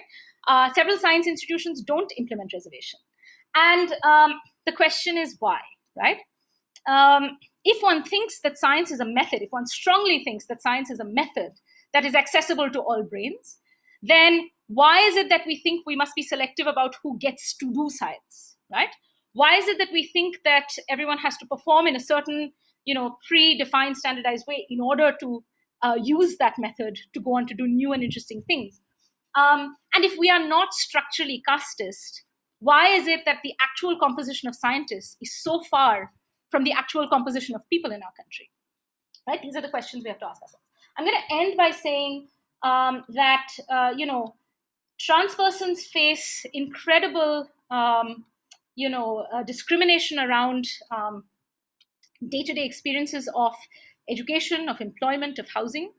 Some of these need to be also addressed by specific measures that institutions put into place. And I'll just tell you which these are, and I hope that every one of you will be implementing this in your universities. And if you'd like any help implementing them, please contact me. I'll put my email address in the chat box. And you can find me on the Ashoka website. And these are measures that I'm trying to put into place in as many institutions as possible, often driven by the trans students there who need these in order to go forward. Trans students need gender-affirming housing. You can't, if you're worried about how to go to the bathroom such that you're not going to get attacked when you're having a bath, you simply can't, you don't have the headspace with which to do lab work in the middle of that. So trans students need gender-affirming housing and bathroom access.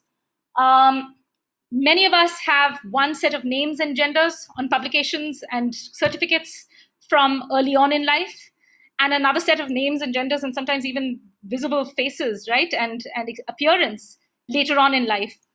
And the standard thing that happens when I apply for a job is it's assumed that this is some fraudulent application because, 2 names, 2 genders. So normalize the fact that this is going to happen.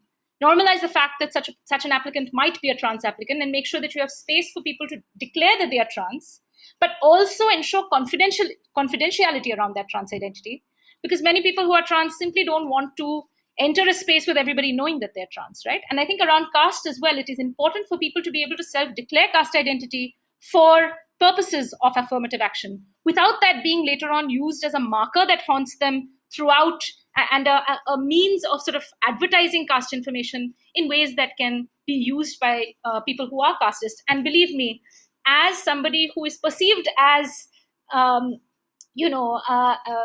variously, depending on context, who's perceived as Brahmin and therefore, willing to sort of a safe person around whom to say casteist things, I've heard any number of casteist things said by professors about Dalit faculty, about Dalit students. And this is also because of the particularity of the spaces that I've been in, that these have largely been anti-Dalit. But I've, increasingly one is hearing Islamophobic statements.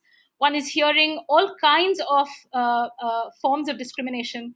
And in many ways, with Adivasi students, and even in spaces like the one where I am now, it's just this absence of students who are from any marginalized location make them appear like sort of nice, sanitized kind of spaces where there's no discrimination of any kind. The question of discrimination only arises when there is both a battle around it and visibility of those who are discriminated against, right? So so an absence of say trans students doesn't mean that your institution has no issues, right, with being accessible to trans students. And finally, it's really, really important for all of these spaces to have anti-discrimination policies. There are UGC mandated equal opportunity cells that should be in every one of these spaces, and the Thorat committee envisioned these equal opportunity cells as dealing with discrimination. Even though Professor Thorat was thinking around caste, he thought broadly around caste, around gender, around class. And these are actually fora that are useful for trans students as well, to start to articulate what it is that is necessary for them to have an equal opportunity space in a university context. So I'll stop there, and there's always a lot that I can add to and say, including around these questions of these short-term fellowships. As an Inspire Fellow, I feel what Farah said about the ways in which one cannot take students, one is in this sort of temporary limbo zone, and yet one is sort of expected to produce, and one essentially ends up being an extended graduate student because one's doing all one's research, solo. And so, likewise, trying to parent when you are essentially not recognized as even being part of any kind of partnership, when you have children who are not biological children, when you have large numbers of young trans students who need refuge and shelter, who are staying with you, but that labor and that care is sort of completely disregarded by society as a whole and by institutions. All of this is many of these concerns I also share. So I'll just end by saying, I as a genderqueer trans man, where trans man refers to my journey with my body, with really my brain's expectation of my body as a masculine body, right? So when I hear my own voice, for example, I don't even recognize it, right? My brain thinks that my voice should sound a lot lower than this. So, there are various ways in which my brain has these sensory expectations of my body. So I identify for that reason as a trans man. But in terms of my gender, I identify as genderqueer, as really wanting to disrupt gender in its entirety. And so, but in that context, then the woman in science discourse tends to be quite limiting. And so, and likewise with NeuroFemIndia and so on. So I would like to also, I'd like to thank certainly every single time that I'm included in a conversation around women in science, I'm grateful, because otherwise it's just one me, right? My community is you. My community is people who are facing gender discrimination in the sciences, right? If I'm not part of the conversation, I'm on my own. So I'm glad you include me. But in being included, as with often inclusion, I bring the troublemaking sort of, suggestion of broadening the idea of women in science and femmes in science and so on to be trans-inclusive, and to just say gender in science, and to always say women and trans people in science, at every stage. All right, thank you for that. Oh, I mean, thank you, Bittu. You're absolutely the best troublemaker I know. Thank you. But so you've given us so much to think about. I was actually frantically making notes as you were speaking. So several themes jumped out. So one, this seriously gem, like analysis of how we are taught science using the Brahminical shloka chanting approach. I mean, I think that's exploded in my head, and I think many of us are going to mull over this. Second, thank you for actually giving us an action plan, because I hope to wrap this session up with concrete points that we can at least do at an individual level, if not an institutional or even a government policy level. So thank you for starting that. And third, what seemed to strike multiple chords with the previous speakers actually is that, so for example, Farah said it, you said it, when you are in a space with a committee, a panel, everything becomes about whatever it is, your identity or your sort of whatever it is that sets you apart from the homogenized norm is. And that is a problem because even with well-meaning colleagues who are curious and trying to find out, I mean, by God, we need to learn it elsewhere. No, we need to not keep imposing upon you folks, and certainly not in your interviews. Or right. So I hope we can take this to a place where we actually are able to propose sensitization workshops where people, well-meaning people who want to find out and want to take the baby steps, take it in a workshop and not at the expense of, I mean, if each of your personal conversations or interviews and so on become about this issue, then you don't get to talk about the things you really want to talk about. So I hope we can leave this conversation there, and thank you for triggering it. Yeah. So I mean, this has been absolutely mind-blowing, and with some relief, I hand over to Shambhavi. All yours now. This was, I mean, fascinating. I would thank all three panelists for sharing so honestly and candidly their challenges. I think I must come from the super privileged background that I have not had those challenges to even consider, right? And it's just mind-boggling. You made me feel very uncomfortable, and so I would like to thank you all for that, for like opening my own eyes, right? I sit as a policy analyst, but these are experiences that I need to hear to be informed, so that when I write, if I ever have to intervene with a policy making process, I know what I should be talking about. So thank you for those. What I've done is I have divided the recommendations that I thought of when you guys were talking about your challenges into two. One is recommendations that we as a community, this could be an individual or the audience here, or just a panelist or anyone who's interested can take forward.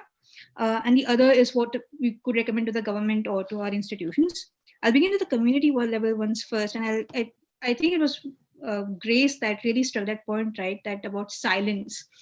And I remember when the transgender bill came up for parliamentary discussion, very few scientists actually might have read the bill and will have contributed. And I often hear this argument that, hey, I'm just a student. Hey, this is not my science. Why should I intervene? Why should I even read this bill? I saw this for the DNA tech bill, which is the use of DNA fingerprinting technology that was going to impact academic campuses, and yet scientists did not get involved. And I think this is the day from which we, as a science community, should play closer look to bills that are in Parliament, especially these bills, right, which have a scientific footing, where policymakers might just not understand the science behind some of these things. And we have to take a more active role in commenting on these bills. Most committees are pretty open. If you write to them, they will invite you to speak out. There's a larger role for just educating the society on this. So please, any bill you see, read it. If you need any help, you can write to me. I'm sure my contact IDs would be somewhere. I'll be very happy to help with the understanding if you think there's a problem. I'll be very happy to train people on how to read a policy and how to engage with policymakers on this. I have done this myself, so we'd be very happy to do this. But we need more voices in front of the Parliament, making sure that at least the scientific basis of these bills are better understood. So that's my first thing. The other was just continuing on Shubha's point on gender sensitization talks. This could be workshops, but I would implore each and every one of you to also just go talk to 5 people around you, right? Just talk to your parents maybe to begin with. It's a very uncomfortable conversation, I know. I've had it with my in-laws. but have it, right? It is just phenomenal to figure out where their biases come from. I was told that if I did not have a kid before I was 30, which I did not, I would turn gay. And I was like completely astounded by that thought, right? There's no scientific evidence for it. I mean, there's nothing there. But just it's really stupid at times on where they come from, but just have that conversation with them. And that's a good beginning just by itself. Create clubs. And actually, when I wrote this, at the first time I wrote girls club, and then hearing Grace and Bittu, I was like, no, this is wrong. And I think this is how you learn yourself, right? I've always heard of boys club, and my automatic reflection was we should have girls club. But now I realize within, in the past hour on how wrong that thought itself is.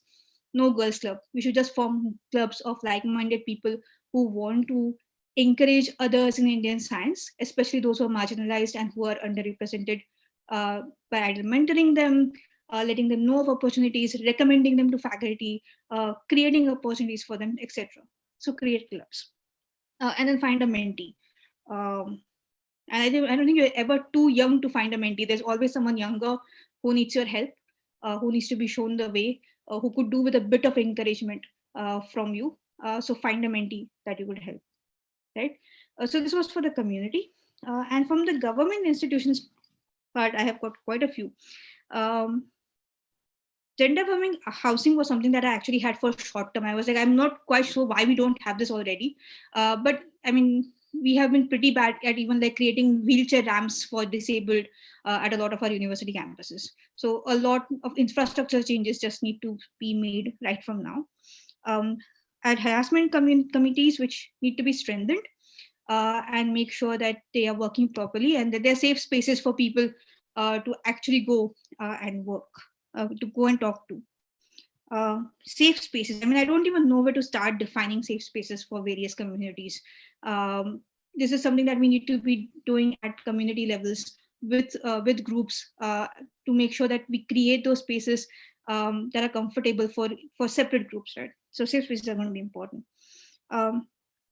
Societies. Now, I was part of a startup contest that is led by AnitaB.org, which is an organization in San Francisco, which every year takes 10 startup women entrepreneurs to San Francisco just to see the city and look at the startup world there.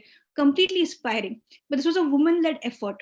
And because she was one of the early generation coders, she felt that she had to encourage other people, other women who were in a similar space as hers. And therefore, this competition was started.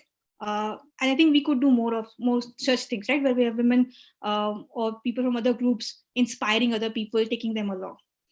So just having societies and networks would help. Obviously, having women-all conferences help, as NeuroFemIndia has just shown. I was mulling over the point on ageism since yesterday, actually. And in my mind, I don't really see why we have ageism. I mean, if the point is that if you're hired as a tenure, you want to stay there for 20 years, just give the position for 20 years, remove that end limit. My issue with starting post PhD, starting the clock post PhD, is that I might want to go and learn policy for 2 years and then come back. So I'm not having a child. I'm just going to learn policy for 2 years because I think it will impact my career and come back. And I should be given that choice of trying to meander through my own career track, right? This idea that you have to do a master's, a PhD, a postdoc, a second postdoc, get tenure track is just outdated. But unfortunately, Indian science continues along that line where we believe that without any stops, this is what you're going to do. And that in itself needs to change. People should be allowed to meander. People should be allowed to explore their own journeys at their own pace. And if they're ready, when they're ready, be a faculty position if you want to be. So we have to figure out a way on how we remove ageism completely from the system. I was thinking that from what I'm hearing a lot is that we need more visibility for women, for non-men. I'm just going to call them non-men genders. They're not even non-men genders. I don't have a good term for this. I'm very sorry. But non-traditional men genders. And we could either have, say, women journals women-led journals or women-led magazines that highlight work of women and other groups to make sure that those success stories get documented and are visible and are known to other members who can feel inspired. And I've often heard that when people speak, and again, I'm sorry that I keep on going back to women because most of my experience are as a cis woman. People talk about Kiran Mazumdar-Shaw. And I keep on thinking that, no, look, you need more relatable role models. I come from a small village in Sindhudurg in Maharashtra. And I have an aunt here who runs a cashew factory, which is completely run by women workers, and she helms it. And it was started by her mother-in-law and given to her, not the son. And it has been run by women for 3 generations now, which I think is an awe-inspiring story that people should listen to, right? Because that's something you could, as a person from this village, you can aspire to be that person. If you tell me be Kiran Mazumdar-Shaw, I'll be like, no way, right? But this person who I see every day, I can actually aspire to be that. So we need more aspirational stories from our local leaders, and we need to identify those women leaders who can inspire us.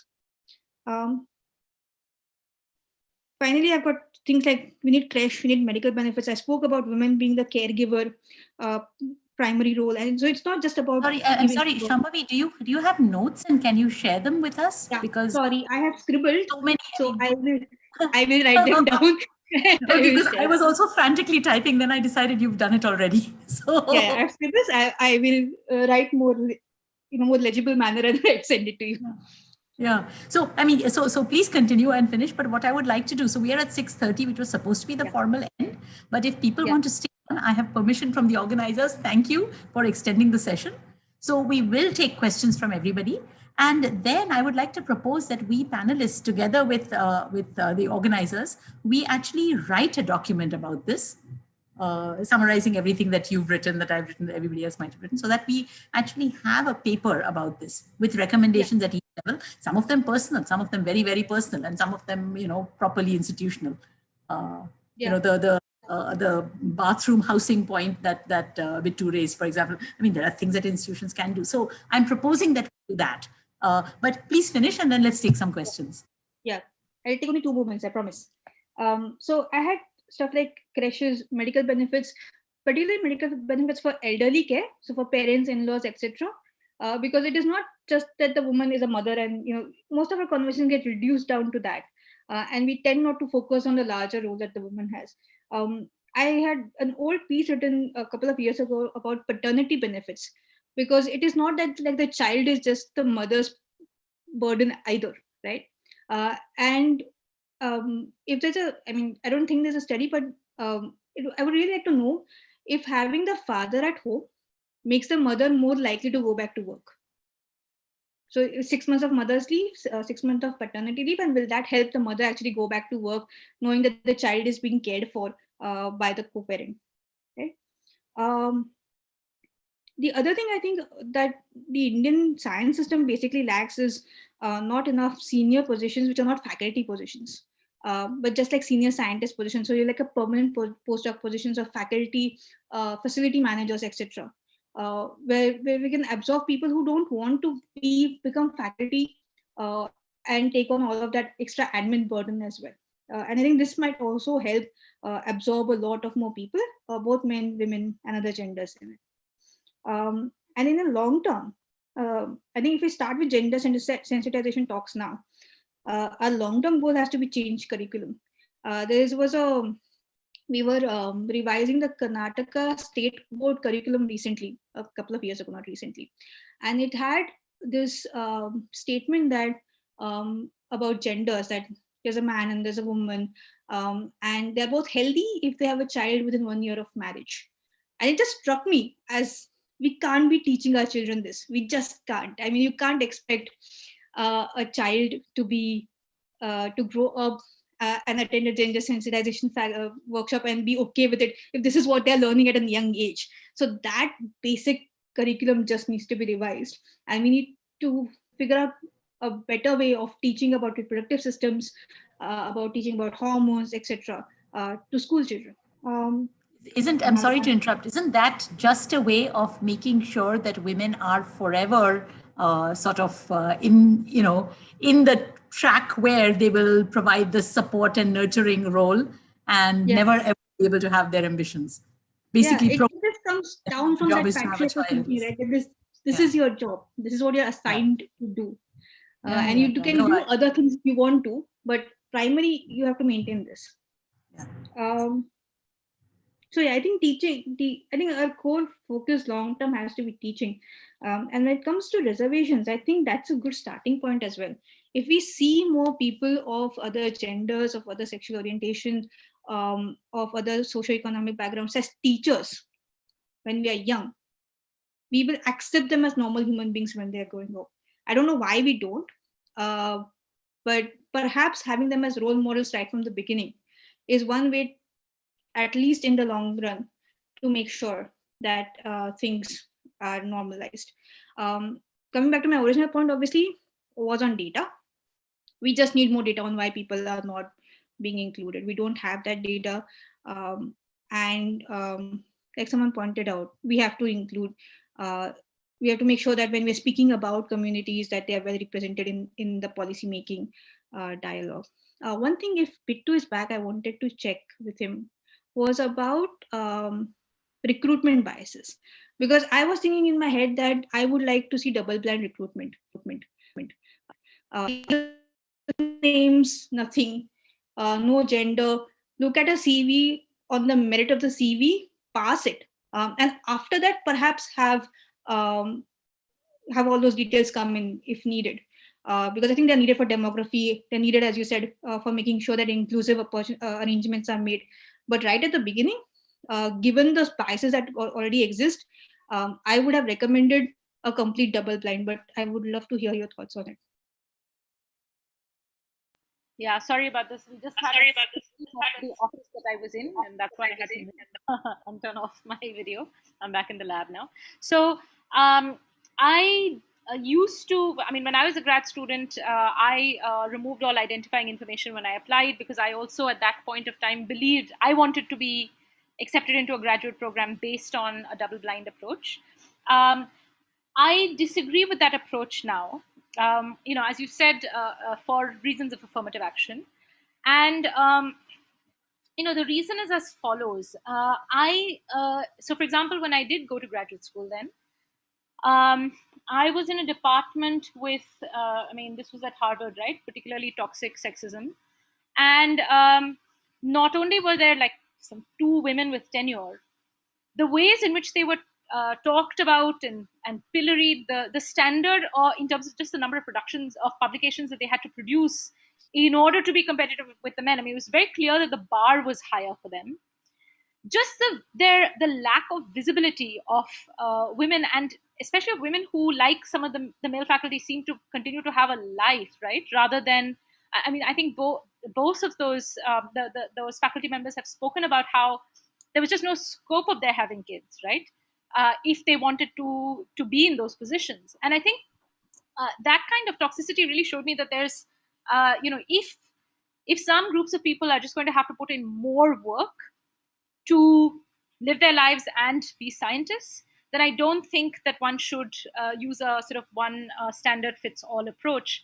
And I think that there's been a lot of really valuable criticism of the notion of merit, right? How is merit constructed? And again, with all of these, I really think neuroscientists are placed in a position to deconstruct these notions really better than any other group of people, right?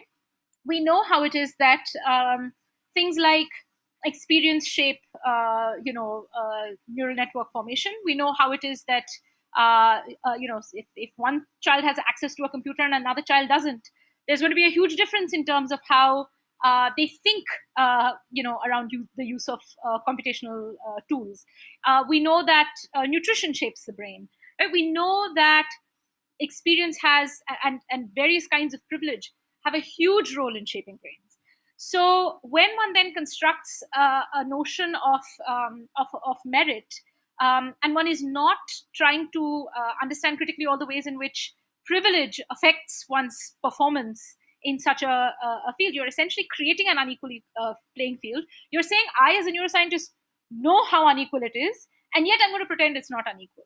So I no longer believe that one should have a double-blind approach, and I think that we really need to also do more research on the ways in which privilege plays out in terms of behavioral outputs on these matrices. I think we have to deconstruct even these notions of. I mean, I know many of you do have written about this and do work around these simplistic notions of intelligence as sort of being a single metric that combines a particular combination and set of behavioral tasks.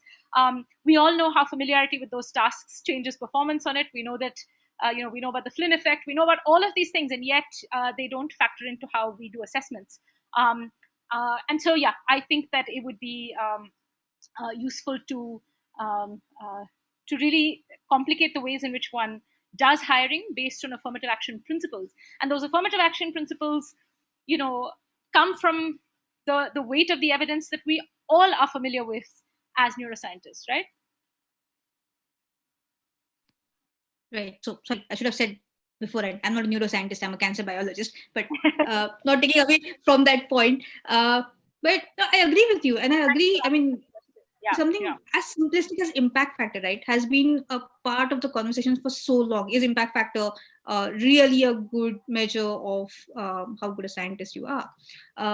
And I agree with what you're saying, but don't we need then leaders in those selection committees, which by themselves are like you and me, or more like you than me, right? Who can look at a person's background and say that, hey, no, look, this is what they've all faced, right? Because I, again, come from privilege, so I do not know what you have faced, right?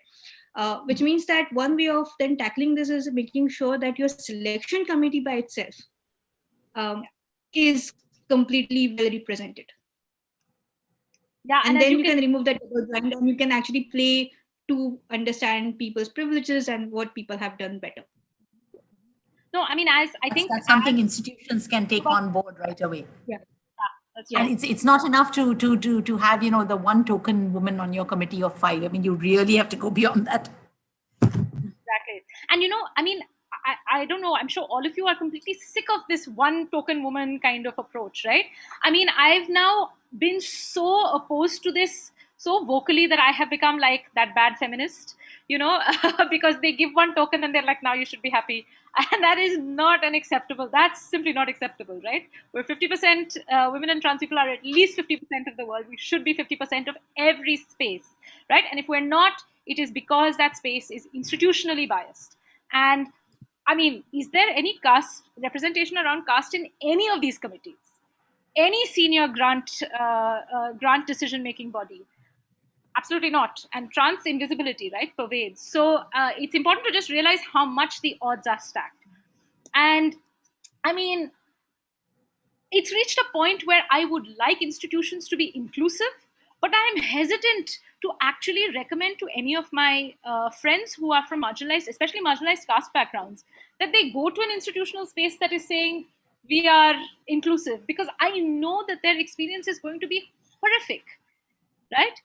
I mean, the first few will sort of endure it to make the ground a little softer for the next.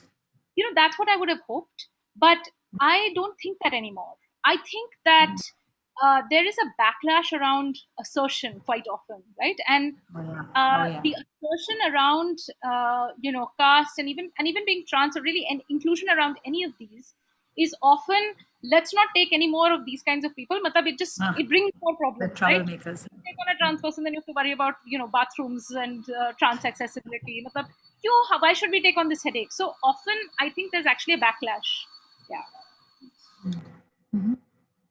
So sorry, Shambhavi, are you finished with your comments? Because I would like to take a few questions before it gets too late. There's one in the question answer box. There is one I posted on the chat, and there is one from Shruti. So at least 3 questions to deal with. Shall we begin? Yeah. Everybody's frozen. Hi, Shambhavi, can you hear me? Yeah. Yeah. Please complete your wrap up, or shall we go to the... I'm done.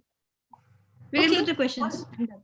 Yeah. All right, great. So Shruti, by way of thanks for co-organizing such a tremendous symposium, let me hand over the first question to you. And then we will go to the question posted in the question answer box by Siddharth Kankaria, which I don't know if everybody can read it, at least the panelists can, so please read it. And then the question I posted on the chat box about bias in grants.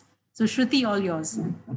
Thank you. I have sort of the difficult part of being one of the core organizers and actually wrapping this up.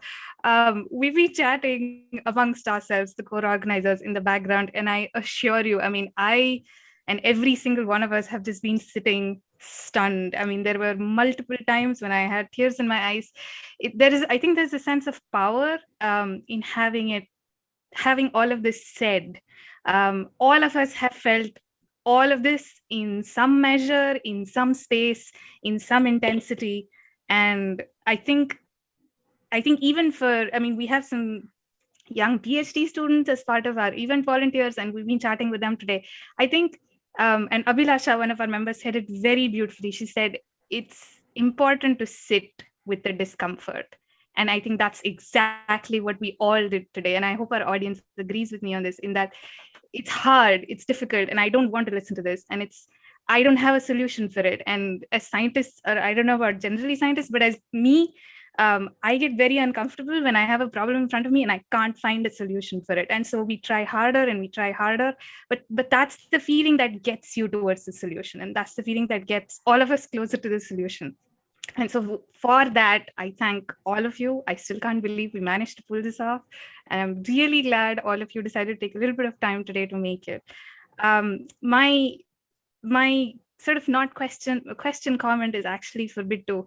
I remember way back in the day, like maybe 2 years ago, I reached out to Bittu when I was actually making this list. At that point in time, I was running on pure rage, right? So somebody actually came and told me, there are not enough women neuroscientists around, that's why our speaker list has so many men. And I, believe it or not, I stayed up that night and I was like, I'm going to find out exactly how many women neuroscientists are there. And I honestly took, like, really, truly, I did not expect more than 30 or 40. And I was blown away. I found 130 neuroscientists, women neuroscientists. And it was mind-boggling how people just didn't see this. Like, how can organizers not see this? And so we've had that list in the public for so long now, and I hope it's helped some people, and I hope people have taken advantage of it. And I did go to Bittu, I remember very clearly, and I asked him, I said, I would like to put you in. And Bittu was so nice. He said, are you sure? And I was like, 100% sure. There is no question about it. But yes, we did come, I mean, me, and I'm sure my partner, Abhishek in Insighcom also agrees with me. It's kind of hard to sort of name that list. And so that's why we went with NeuroFemIndia, because it's literally all women. And not because we want to make it all women, but ever since then, and we've realized the importance of lending our space and lending our voice and lending our stage to everybody else who needs it.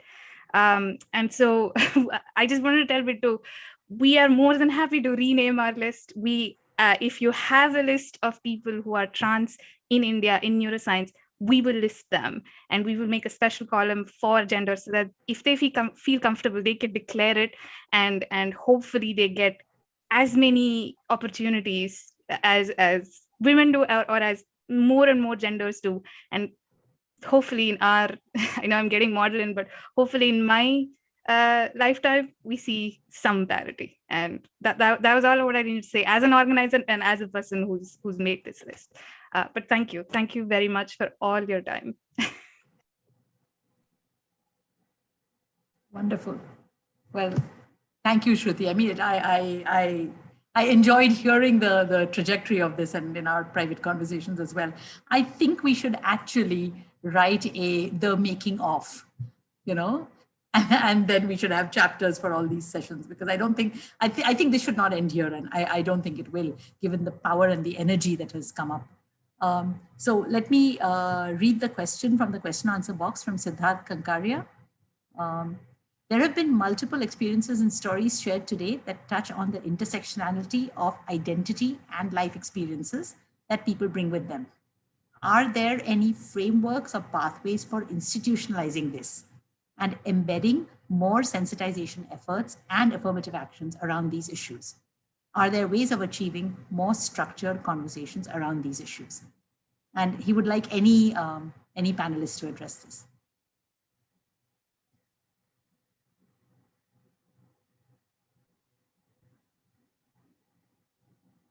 Anybody? I guess in some ways it has been addressed in bits and pieces. My answer is I don't know of any framework. And my fear is that this is also a conversation that very few institutions are having. Who I think that's again a premier privileged institution where we are having these conversations. And if we go to more rural places, they might not. I mean, the universities and institutions by themselves might not be mature to have those conversations. And when you don't have funding for like doing your basic science, how much incentive you have to invite and have these kind of conversations is debatable. I'm not saying it's a good thing. I'm not even recommending that this should stop people from having these conversations. But I mean, from my brief experience at my own village and my own village schools, this is what I felt, that when you struggle to, basically when you have one teacher and 5 students across 3 classes in a primary school, having broader conversations about these things is an extreme privilege. But I'm sure Bittu can speak more about this. This is from my limited experience. May I interject? I just had a thought. Sure. Okay. Many of us may have had the opportunity of seeing this powerful film, Picture a Scientist, that brings out the stories of 3 eminent women scientists who came out and started speaking up against the sexual harassment they faced and the racism they faced in their careers. I was just wondering, I mean, if the speakers consent, can we not create clips of what has been said here and in spaces like this? I mean, there are many speakers who have come out and spoken very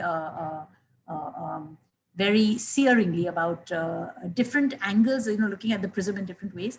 Can we not create this kind of a film, a 30-minute segment on this is India, this is discrimination, this is, and make that as a package to that can be screened by institutions that want to. Then whether they conduct a workshop around it and so on is a higher order thing. But in the absence of having the resources to create something live, if we just create this, let me ask the organizers, can I help in any way, and can we have this be a product? I'll pitch in to translate stuff in Marathi if it helps take it to more. Oh yeah, then we can do subtitles, closed captionings and everything, yes. But Shruti, since you're the one I see here. It's overwhelming, and my first reaction as always is to say yes. But I promise I will think about it. And if I can't do it, I will chart a framework so that somebody else can do it. Because so I mean, I'll be very happy to be involved. I'm sure absolutely. One of the young can contribute video editing skills. Absolutely. Yes, we have been very fortunate with our volunteers. Today we have Arushi and Annapurna, but we have so many volunteers who have exactly the kind of skills that you're talking about. No, so I mean, I will be happy to take this on, because I want this to be more than people having come and bared their souls and to like-minded kindred spirits and to go away. Something to come out of this, and I'm very, very happy to put my shoulder to the boulder, break the silence in my way. 100%. Thank you for bringing it up. So, and if funds and so on are an issue, I will find a way. But first we need consent. So what I would request you folks is to get consent from speakers to use their clips, and people beyond this particular session. There have been other sessions, other speakers. Yeah, I'd welcome that. I'm happy to also contribute effort. I think also this is where all any cis-men allies with editing skills can help. Labor is always welcome, rarely offered. And so, but I will say that in terms of, a framework, we do have a trans policy that we've drafted, for this institution and in other institutional contexts. And I think students from all of these institutions would like to push that policy framework forward. So I'm happy to share that with you, and I've shared my email ID in the chat box if any of you'd like to implement it at your institutional spaces. And it's really just a matter of time, because I think by now I know of trans students who are trying to get these measures in place so that they can come out in nearly all of the science institutions in India, and many of the universities and ICERs, and I think every ICER. And so, it is urgent for us to put these systems in place. Excellent. Excellent. So we will have a, so I mean, by all means, everybody should share their resources already, but we will make sure that they are collated and there is a document that comes out of it. And I really want this little video to come out of it, because this is India, this is India's diversity, these are India's issues. It's more than the, sort of black and white racism that we often encounter in the United States. We are many, many shades of, shall I say, wheatish, because we don't even dare call ourselves brown. We're all wheatish. So, okay, there was one question that I posted in the chat box that came from somebody to me on WhatsApp. Bias in grants was the question. Is there a way we can document this? Bias in awarding grants. I mean, we all have anecdotal experience. We've seen this happen. There was a grant a long time ago. I was a young faculty, and for some reason they allowed all us proposers, grant proposal writers, to be in the room while they interviewed each one of us one by one in, of course, 7 minutes, because they were so busy. They hadn't bothered to read the grant itself, and now in 7 minutes. And they basically, some young woman faculty was trying to get water baths and small equipment for her lab in a small university. And she just got criticized for, you're trying to fill your, put your whole lab equipment based on this grant. You should ask for things that are specific to this grant, not, and I'm like, come on, give her a break. She wants a damn water bath. I mean, what, I was appalled. I was appalled. And of course, privileged that I was, Tata Institute of Fundamental Research written on my forehead, I got my grant, and I don't know if she did, So I felt from that day the prick that this is wrong, this committee is not right. And, I felt from that day I wanted to sort of fix the system. Shubha, can I say something about that? The yes, grant please. bit. So I feel I was very lucky that I got India Alliance grant, intermediate fellowship. I mean, you are also a senior fellow, you know how the system works. They have a committee which is mentioned online. When we go in the room, we know who's going to be in the room, who will be interviewing us. And we get reviewers' comments also. But unfortunately, for most of the other agencies we have, like DBT or SERB, we never even get interviews, the reviews on our proposals. We don't even know who has evaluated it. And we don't even know the expertise of the person. I think these things need to be made transparent at some point when they announce us. We just get a very generic email saying, sorry, it was not successful, like that. So I think that way, that thing needs to be fixed very much. And also same for the, again, for India Alliance, I mean, when you submit a proposal, they ask you who you are your reference for the reviewers, right? Who you don't want and you do. They may or may not, but they want to ask you that, do you see any conflict of interest somewhere? And I hope they do take that into consideration. But other places, we have no clue what's going on. So I feel this needs to be somehow fixed. Having said that, I had my own issue with India Alliance that they had 2 committee members who were not listed also. And on the day when I walked for my senior grant fellowship interview, they were sitting there. And it was too late for me to oppose because I'm a troublemaker otherwise. So yeah. Somehow. To find a new word, Bittu has taken troublemaker. You can be fire. We need to have like hero identities.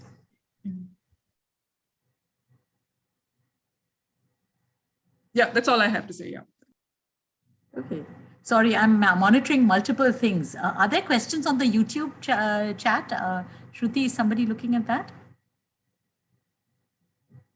So as of now, it doesn't look like we have our volunteers monitoring the chat, but it doesn't look like we have any specific questions. I think we covered a very huge gamut of what was possible. May I say one more thing before we break away? Please. This is with respect to the fellowship which I was mentioning. I mean, there is so many fellowships Indian government has announced. Money is not a problem. You can get a funding. You can write a good proposal. We all do good science. But the fact is, in terms of we need to be evaluating the institute who's hosting us, not just us being evaluated. I mean, the problem just doesn't lie with me that I didn't write 10 papers versus not in science and nature. So what I'm saying is, when an institute takes on a Ramanujan fellow or a Ramalinga Swami fellow, or even a LT Alliance Early fellow, I want them to state that what plan they have for that particular fellow as a department. What do they see their future in? How much they are willing to help? Now, help is not that they will get person a job, but they need to facilitate the process. I mean, these things are done abroad. I mean, this is how the fellowship work. We need talent. We have so many universities in India who are suffering for a lack of expertise. We don't have those departments. And we are the force who can fill those spaces. Only this needs to be channelized in a proper way. That's the point I want to make. Yeah. No, you're absolutely right. That was one of the things that we wanted to do with NeuroFemIndia also. Usually we always get sort of these really big speakers. I mean, no offense to Shubha, no offense to like other neuroscientists from big institutes.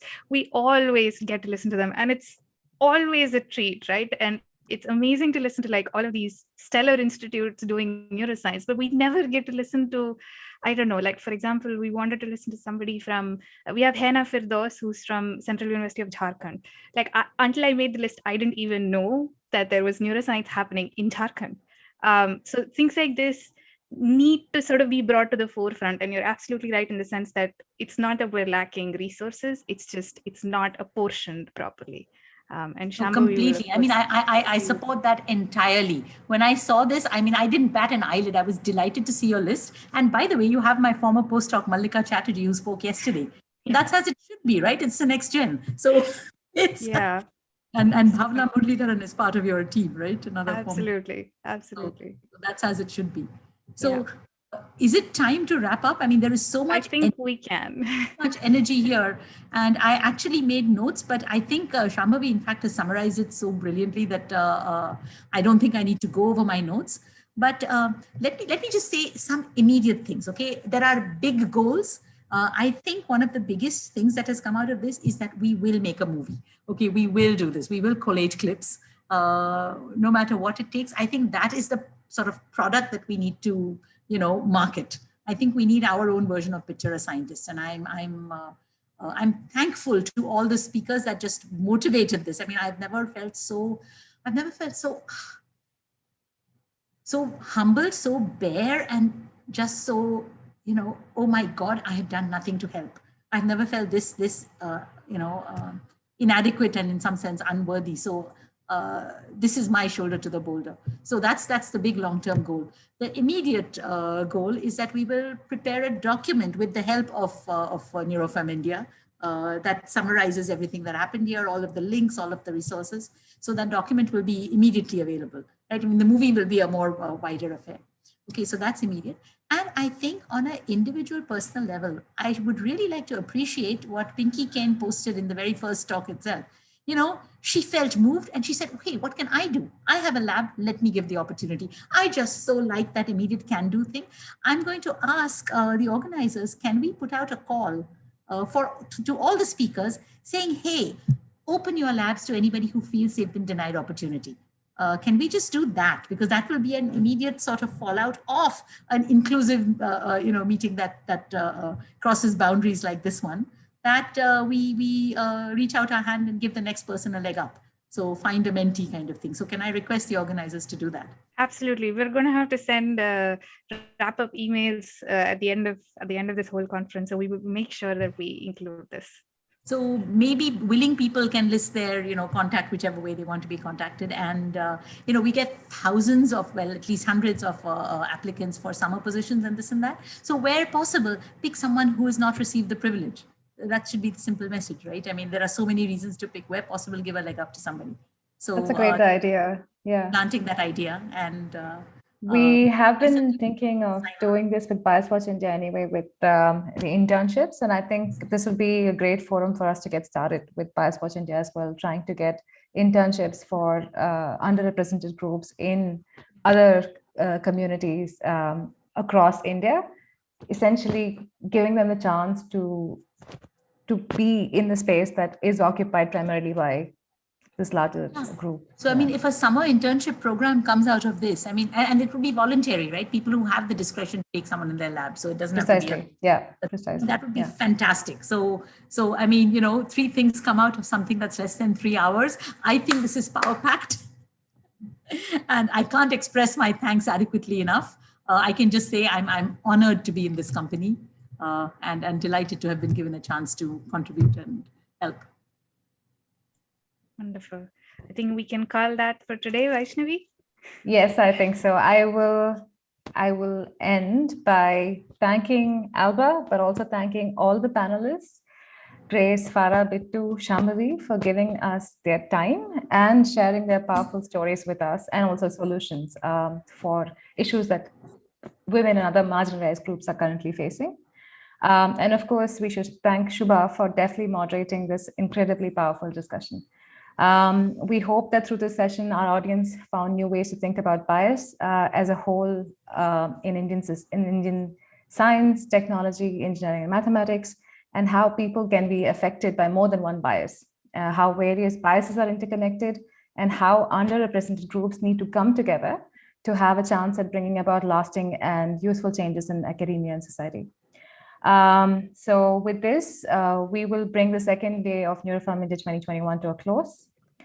We still have 3 more days to go, and so many more spectacular scientists will hear from, who will be speaking about respective fields of neuroscience, incredible research, and career journeys. And don't forget our special event, which is the Ungender Workshop for Gender Awareness and Bias Sensitization that's happening on April 12th.